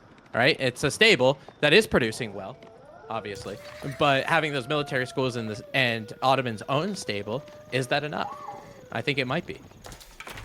Yeah, as we see point now as well, definitely, yeah, right choice, getting those additional sheep in nice and early. Instead, Wham, even though he didn't go for the food landmark, he will have an ample amount of food safely secured under his TC. And you know, on paper, this is what makes me think that the Ottomans are still okay in feudal, even though there's a little bit of a delay from them. Because when you're trying to get up to Castle Age, and it looks like that's what Wham is doing, he's only getting a couple Sipahi, he's going to be using the military schools to help you. It just means you're not completely defenseless, and you can get a little bit more greedy while going up. That gold mine continuing to be a problem, as we kind of talked about in Dark Age, creating some villager idle time, so the Sultani Trade Network really helping him out. And because of Anatolian Hills, he's going to be able to continue to stay in his base, right? And continue to use some of those sheep to try to get to Castle Age Sacred Site. Now, they're starting to get captured. And all of a sudden, tick-tock. 7:35. Good timing, considering that VortiX even had one of his scholars out in one of his production buildings. Sipahi might want to try and just go for the dive on the scholar. Like, if you just let that go up, if you let him take that Sacred Site, you're gonna be hard-pressed when it comes to actually taking it back. Instead, looks like it is gonna go. Nope, one Sipahi on there. On the Sacred Side. VortiX is gonna have to pull military back. Even activated Fortitude, but there were Ghazi Raiders on there, and Fortitude actually hurts him now. If he didn't activate Fortitude there, maybe he would have been in a position to actually take that Scholar down. Sad. Gotta lose one of his Sipahi. These are very costly units. Also take a long time to produce. Also not quite as fast as Ghazi Raiders. I mean, you can kind of see the difference in game plan, right? There's a military count of 20-4. You can see what Wham is macroing towards. In about 8 minutes 40, something like that, he might be able to garrison that gold mine, continuing to be a problem for Wham. It looks like he can only put 5 villagers on there just because of the outpost, but will be going up to Castle Age eventually. And in about 9 minutes, something like that, it's going to give him a little bit of time. This is a situation for Delhi. I mean, like, yeah, there's one sacred site, and you put your opponent on a timer, which is fantastic. The MIA is coming up for Wham. You still only have one sacred site. So you're still only getting that little bit of trickle of gold. It's not like having 3 sacred sites where it's a big deal, you know? Having that one sacred site means you might have to, if you want to meet your opponent in castle, you may need to put your own villagers on gold just to get there quick enough. Yeah. The issue that I see here right now, like, what's Wham gonna do? He's gonna have to go for men-at-arms. Like, you can't reasonably not make men-at-arms against this. If you go for cavalry still, you're gonna be finding yourself in a position where just a single unit type spearman that VortiX has access to in Feudal Age is gonna counter you out. Not just counter you out a little bit, the spearmen also get the bonus attack speed from the landmark from the Tower of Victory. Yeah, so they're gonna have a little bit more efficacy. You're absolutely right. And for Wham, I mean, potentially. Uh-oh. That's not good if you're the Delhi. Definitely not. There aren't enough units there. Oh, VortiX though, he's diving. Wham. Okay, he notices. Puts the villagers inside the TC, but is gonna have to run with the other villagers there. That's a lot of idle time. Being forced out there now. This could have been that Wham got a little bit too greedy here. You know, I mean, he tried to get to Castle Age as quickly as possible, but VortiX is just continuing that feudal onslaught. And this is something that we see a lot of when we see a player that's trying to fast castle, right? Maybe they get caught with their pants down, and that's exactly what's happening to Wham right now. Villagers hitting the deck. We have archers right in between the town center and the MIA, so if they wanted to build, those Tower of Victory archers are going to have something to say about it. Now Castle Age just hits, but Krakeny, he's at 22 villagers. At what cost? Yeah, the cost is very, very steep here. Sacred Site also didn't get decapped, and man, VortiX, he didn't even have Pierce armor, but it didn't matter. He just runs it in, and now, Wham, he's on 19 villagers. He's got almost only half the economy that VortiX has. What? And I mean, don't get me wrong, military schools are great, and they give you free units. I don't think they're going to make up for the fact that you're at a 17 villager deficit 11 minutes in the game. Yeah, I mean, this is brutal now. We're seeing some knights coming out from Wham here. Vizier Point coming in. Could at least get an additional military school in. No, he doesn't. He does instead go for the imams. Imams make a lot of sense because now with the imams he might have a chance of at least getting some relics in order to mitigate this villager loss that he just suffered. Actually, he's not even left villagers. Some of those units that I counted were the traders that he has inside of his landmark. Oh, yeah. Imams might get sniped out there. Oh, he doesn't even care. Dying. Yeah, those spearmen. Just because, I mean, there weren't that many knights for the Ottomans, right? They didn't have that huge DPS unit. I mean, the Sipahi aren't going to be too much. The couple imams are going to end up going down, so we're not going to be able for them to see any religious artifacts. And VortiX is going to have to back up just a little bit just because of the fact that he doesn't have the spearmen. But again, this is just delay. You know, keep getting those Ottoman villagers idle. Keep making sure you're producing a little bit of units, because if Wham's going to continue to make things like these knights, and he already has spearmen, he can sit in feudal, and he's fine with it. Exactly. Oh, knight almost getting pinched there. It's going to take out one of the spears there. Yeah, this is overall not a fight that Wham can really win. What he's doing right now is he just wants to trade out units. I'm not sure if the trades are really that great for him right now. He doesn't have any blacksmith upgrades, and VortiX does have +1 pierce damage. Yeah, I think for Wham, it's just because of his gold economy. I mean, he did have the trade network, so it helped him a little bit in the gold department. But you know, it wasn't enough to offset the fact he couldn't get villagers on gold. Now that he does, he might be able to get some of those upgrades out of his blacksmith, as we all know Wham has, being the Ottomans. But now transitioning to a couple men-at-arms, he did have a barracks, and I would imagine there are some military schools that are helping him out in that regard also. Now, once you get a mass of these, now with your VortiX, you can think about, okay, maybe Castle Age. There's the mangonel. I feel like it's kind of alone and scared at this moment in time. I can hear it. I can hear it rolling around. Sacred victory timer. Pause at 4 minutes. This feels like it's gonna get...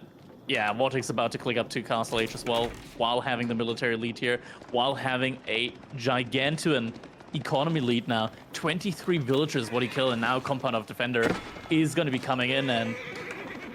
Oh no. Oh no, not the mangonel, not like that. Villagers are getting pulled as well in order to try and repair, but they're getting sniped by the archers. Yeah, no more units left to repair now as well, and that is gonna be it. That's gonna have to be GG now. As soon as Castle Age comes in, Wham is gonna know for sure. Like, this isn't a weak Delhi situation right now. Delhi have this game firmly in their hands. Just a couple of men-at-arms trickling out here one by one. Pierce Armor at least has been reached now, has been researched. So they're taking a little bit less damage here from the archer fire. But as soon as the Age-Up comes in, it's gonna be done. Yeah, I mean, that... it was all about that dive from VortiX. I mean, he had a decent amount of military units. He had about 20 to 25 military units. And just being able to sit in front of that town center, take a lot of idle time for Wham's villagers, kill a lot of villagers, 27 total. Wham's like, yeah, I can't compete with this. He had not enough villagers. I'm pretty sure for the Ottomans, he had about half compared to the Delhi Sultanate, and it wasn't going to happen. Whether he surrendered or otherwise, the game was ending in 4 minutes. Yeah, and GG gets called there. The series is now even 2-2. So next one is going to be match point on Socotra. Wow. Our final series of the day, ladies and gentlemen, going to be a 5-game barn burner. And it is going to be on Socotra. We do know what the last map is, and we talked about it a little bit before this game 4 started. We talked a little bit about the civs that are left.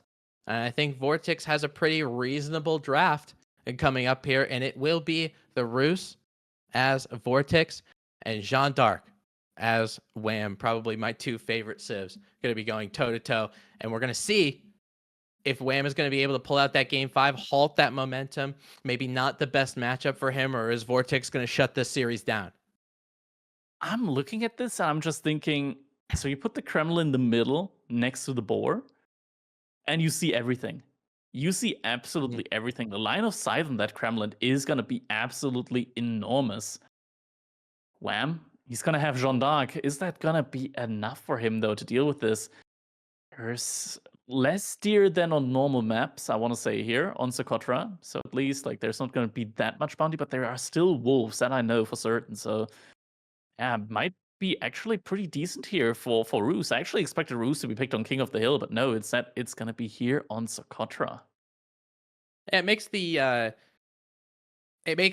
boar that much more important, right? Because you talk about, I think on Socotra, the deer packs are in packs of 3 instead of 7, right? So not as much in bounty. And you talk about wolves, so that 75 coming from the boar is going to be really important. Might see a little bit more aggression. You know, maybe on a civilization that isn't necessarily going to be Jeanne d'Arc. As we all know, if you're going to play aggressive and feudal against Jeanne d'Arc, you better be taking good fights, because you have to offset the expected value of the XP from Jeanne d'Arc. So that's really, really important. And I think Rus has the ability to do that. I think there are civilizations that are mostly archer-based that do a good job against Jeanne d'Arc, because you're able to snipe before they can even earn XP in the first place. Exactly. Like, looking at this draft, I feel like Wham expected Rus to come in King of the Hill, and then Ottomans potentially on Socotra. Not Ottomans, Delhi potentially on Socotra, which I think is why he picked Ottomans on King of the Hill and then wanted to go for Jeanne potentially on Socotra, because Jeanne is very much favored against Delhi.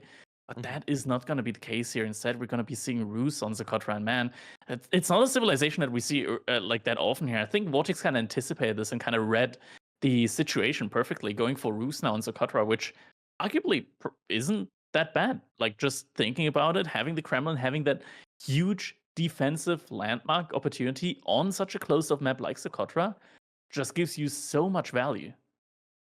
Yeah, and although from Wham's point of view, I can see why he did that, right? Because you're like, oh, well, there's not that much bounty. Is Roos really that good on Socotra? Blah blah blah. If he does play Roos, maybe it's a good idea. Whatever. But I think the fact that he had both Jean d'Arc and French as the last two picks, it helped VortiX set everything up as to what he wanted to do. I mean, regardless of in this matchup for VortiX, if he picked Roos or he picked Mongols, I would say he's in a good spot regardless. Yeah, I think so too.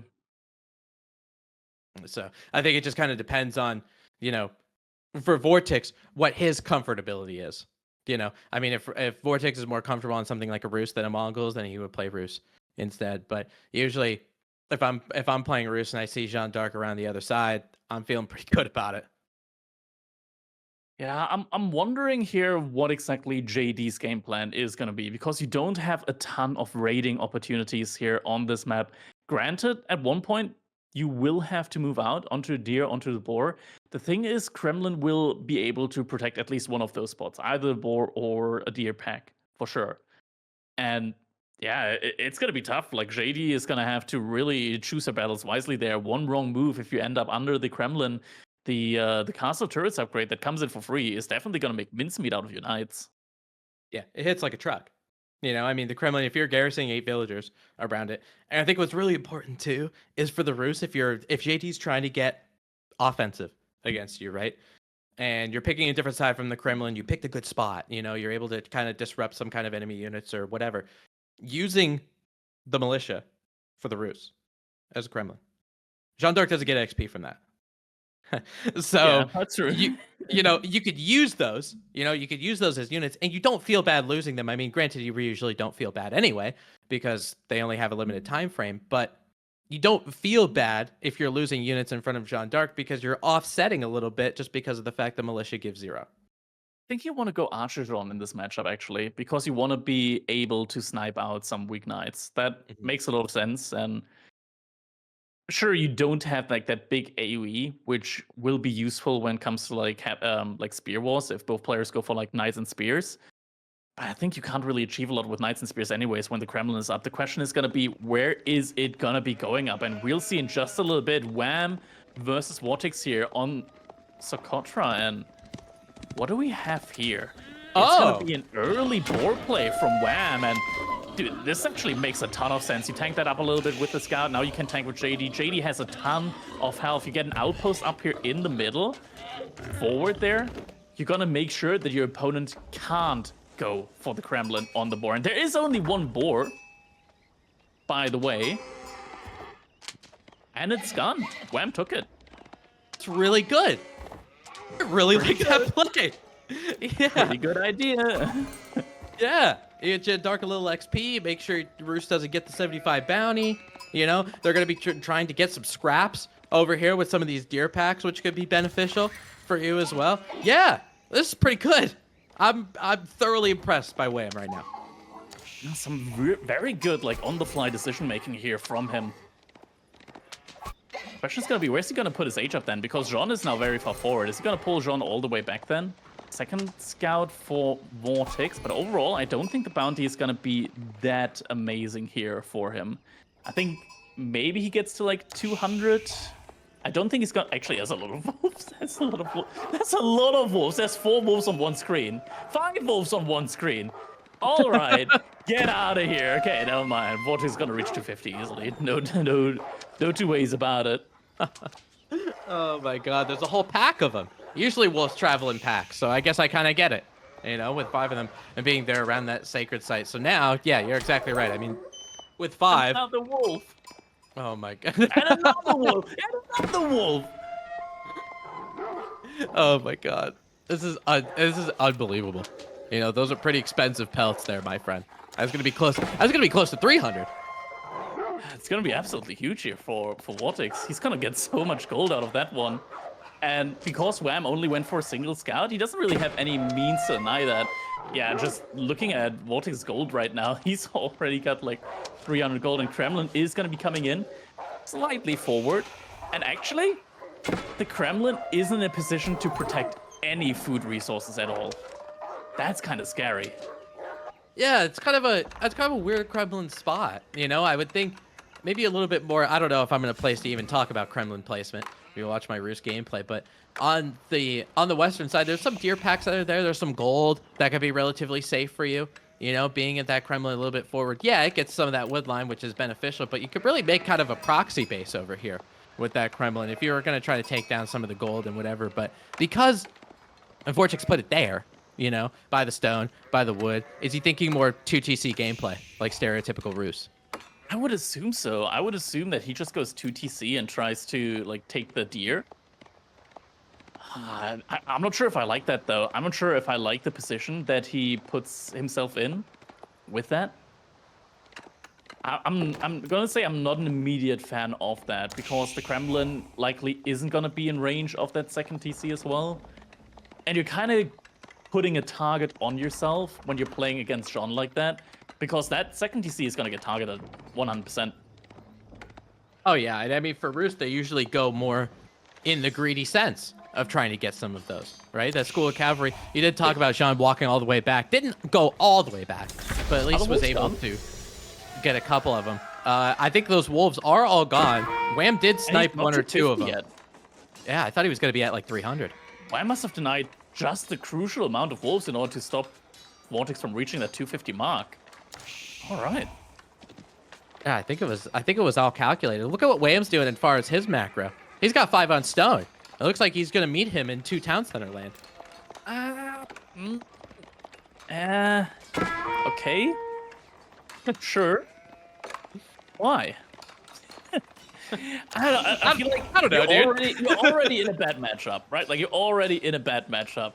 You might as well try and go for an all-in because the way VortiX has placed his landmark. It's not going to protect the second TC. So the second TC is going to stand by itself, and now you're going to invest 700 resources into an additional TC instead of like 3 additional knights. Yeah, I mean, it seems kind of, especially you're exactly right with that Kremlin placement. I mean, the resources for that second town center are safe, but it's all about actually getting up and where it's going to go, you know, as you alluded to before. It looks like Wham, again, we'll be meeting him in a 2TC land, and you know, a stereotypical, these are some of the French builds of old. You're getting enough so you get one knight to try to harass and then able to do something afterward. That boar still relatively safe. Jean d'Arc going to come back and get some of that boar. Maybe we'll see in that level 2. Maybe we'll see some archer. Maybe we'll see some micro play out of Wham, which ends up obviously always going well. And it looks like she's migrating to try to figure out where to go. And for VortiX getting the second town center, maybe Wham has a presence of mind to think, hey, if I have Jean d'Arc, and she's an archer, and VortiX is going for a pretty much naked second town center with the use of a couple Kremlin militia, which are going to the boar, not to protect the second town center. Maybe you could use Jean d'Arc as an archer at a Royal Knight to try to take him down. Nice body blocking, though, from Wham. But the militia, they're a little bit faster, even than wheelbarrow villagers. And I think, yeah, that villager is going to go down. Yeah, it is. That -1 villager is pretty important for Jean d'Arc, because they don't get that buff like the French does. You know, and trying to get that increased villager production speed. That second town center, oh my god, that is one of the safest Roost second town centers I've ever seen in my life. Villager ends up going down, evening the worker kill count. So not going on a food resource in particular. He's just trying to shore up his goal. VortiX killed 2. VortiX actually killed 2. Unbelievable. He killed another one under a TC. 2 villagers. That's so cost effective. For how much those gremlins are, that's huge. Absolutely is. And now Wham is going to be moving out. The one thing that's concerning here for sure is Wham's second TC is going to protect food. VortiX isn't. Right. Yeah, and you know, I mean, we see what VortiX is doing on the western side of his base, or the southwestern side of the map. He's going for a deer pack, and he's going to have to do things like get a wooden fortress or something like that. I mean, these knights, they're probably not going to stop. Being Jean d'Arc. I mean, having the ability to consecrate something like a School of Cavalry, the 100 or the 140 food, excuse me, ends up becoming anywhere between 100 to 105. It just means you're going to be able to see more of it. And plus, with the macro build early, you might be able to get more Knights as Jean d'Arc as compared to a Roost player. I don't think this is gonna come into play, but if Wham were to make a dock, he could actually deny the gold from VortiX with the Sprinkle chip, and there wouldn't be anything that VortiX could do because his second TC doesn't actually have enough range to outrange the Sprinkle chip. Yeah, you're exactly right. I'm wondering if Wham ends up picking that up a little bit later into the game. I mean, he's not thinking about a dock right now, per se. He's I don't probably think it's thinking gonna happen. It's just something to keep in mind. Yeah, yeah. Would be cool though. Some nice walls coming out here. I think walls on this map are just overall very, very underrated. Like having a wall here on this map when it's already like this small, just making it even harder for your opponent to really, like for one, get scouting information, but also really harass you on sides, is so valuable. We do have JD running in now. Did she get another kill there? She did fire off a shot, doesn't get the kill. There we go. This one's gonna go down though. Unless line of sight is gonna be playing a little bit funky there. How how annoying is that for VortiX though? I mean, yeah. What the villager just teleport over the wall. All right. It's game 5. It's the 4th series. There's gonna be some shenanigans. Roost finally getting a Knight out there. VortiX is gonna be able to make quick work of that villager. That's another villager. End up going down. That's 3 total for VortiX. And now, based on the villager count, is 37 to 32. And I guess my question for you, Crackety, for Jean d'Arc, it's because of your ability to consecrate, is it okay to be at a little bit of a villager deficit? I want to say in theory, yes, right? Like you save up a lot of resources, and if you look at the resources, Wham is going to be able to click up way ahead of VortiX here. And we do actually see the dock coming in from VortiX. So he's thought of it. And it makes a lot of sense, but in theory, it's not going to be the greatest play because Wham has another gold mine that's secured with the second TC and walls. Yeah, I really like the play, though, trying to get a little cheeky with it. You know, you could, even for the fact that you do have Navy and you do have an archer ship or you get a Springle chip, maybe you want to take fights closer to the shore. You know, it makes Socotra, that shoreline ends up becoming even smaller circumferentially just because of the amount of Navy that ends up being there. So we'll have to see. It looks like some night-on-night action might end up transpiring over there on the western side, or the eastern side, excuse me, and VortiX is going to have to vacate that area so that wall goes up. This boar, I mean, don't get me wrong, I loved this play. Wham's going to do a little bit of hokey pokey outside that gate just to make sure his villagers end up being safe, but this boar play in the beginning, I feel like it really set the tone for him, and I'm really liking the scout. The Knight focused the scout, and yeah, that's a fight that Wham is gonna lose now. Guildhall is gonna be coming in though. Oh. Uh-oh. Doesn't feel great. Does not feel great at all. No, That's gonna be another villager down. Yeah. Oh, there's a nice little +7. That's pretty good. Jean d'Arc did get the +25 from the boar, but just getting a little bit of extra from some of these knights. Only 450 more experience to go. Hey, she gets passive. She gets passive XP. Takes a little bit of time, but she'll get there. 0.5 per second. Yeah. And look at where Wham positions Jean d'Arc as soon as Guildhall gets made. Right on that sacred site, so you're gonna see that one hit for another +50. That's really good Jean d'Arc XP. Now that we're seeing have her on the landmark, right? Because of the bonus building speed. Yeah, you know, I don't really see that too often, to be honest with you. I mean, you usually see them trying to get sacred sites for that little bit of a gold trickle, but absolutely right. There could be a potential for that. Wham will be able to get the Knight upgrade probably as soon as possible. VortiX just continuing to push in, continuing to be aggressive. You can see that he has Knights in the queue, and it doesn't look like he's slowing down. He pulled his Kremlin Gremlins as well. Even though they're still in Fuel Age, they're going to be able to pack a punch pretty considerably against some of these Knights, and he might be able to push a little forward and get Wham caught while he made Guildhall. It just means he doesn't have as many units. Yeah, Wham's going to have to pull back here.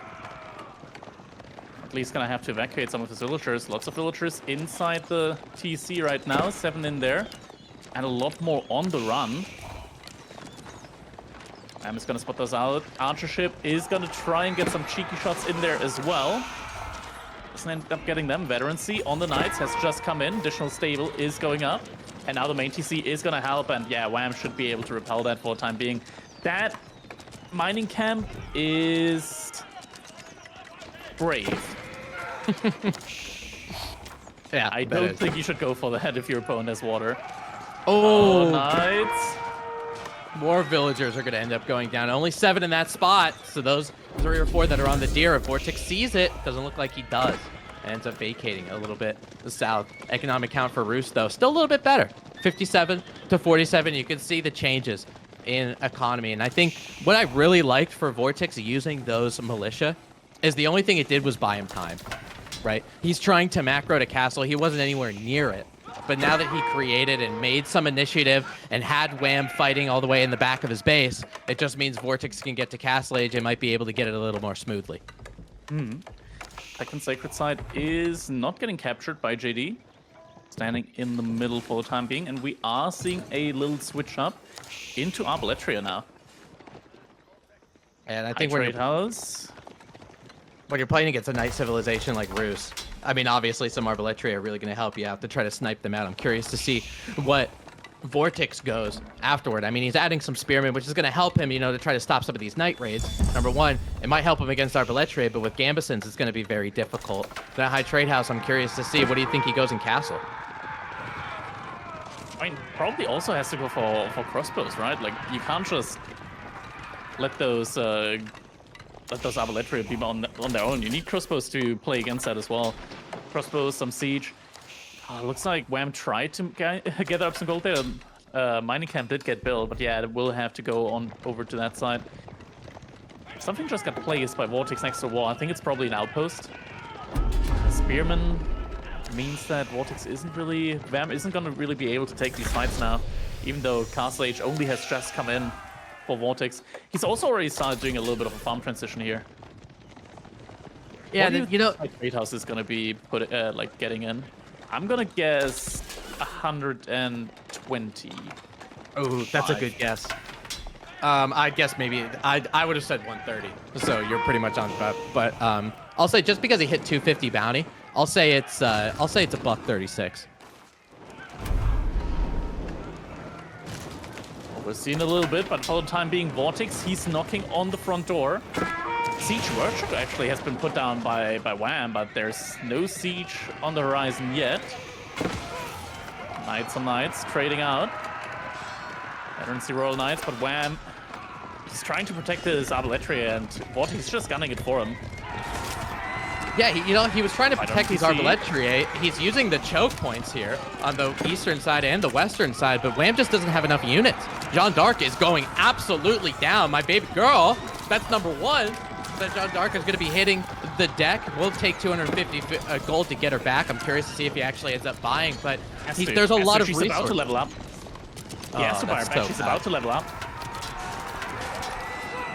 But he's looking at it though.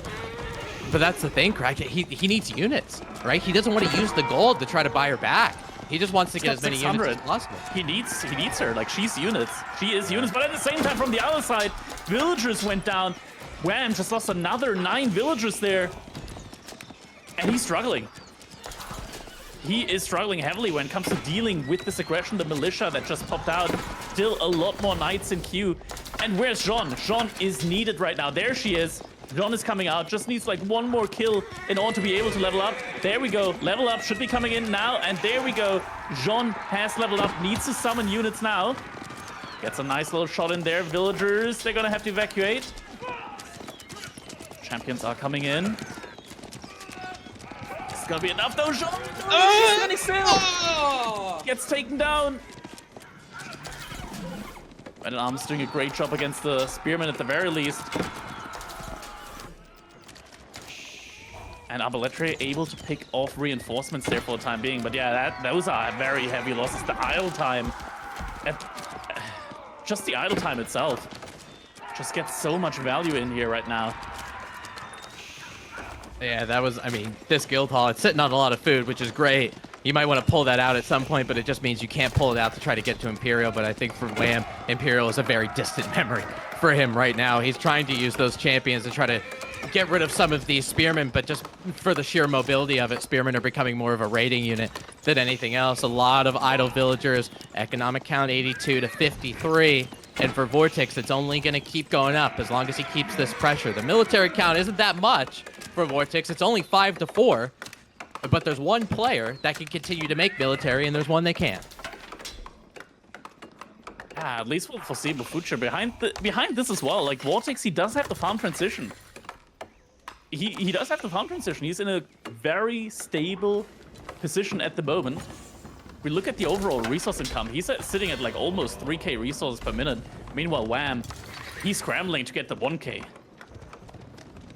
Yeah, and I mean, food is always going to be his problem, right? There's no farm transition at all. Jean d'Arc suffers the same thing that French does, right? There's a couple berries patches over here on the western side. I guess if you were to have some food or some Gaia food resources, that's fine, but you know, it's kind of the worst case situation.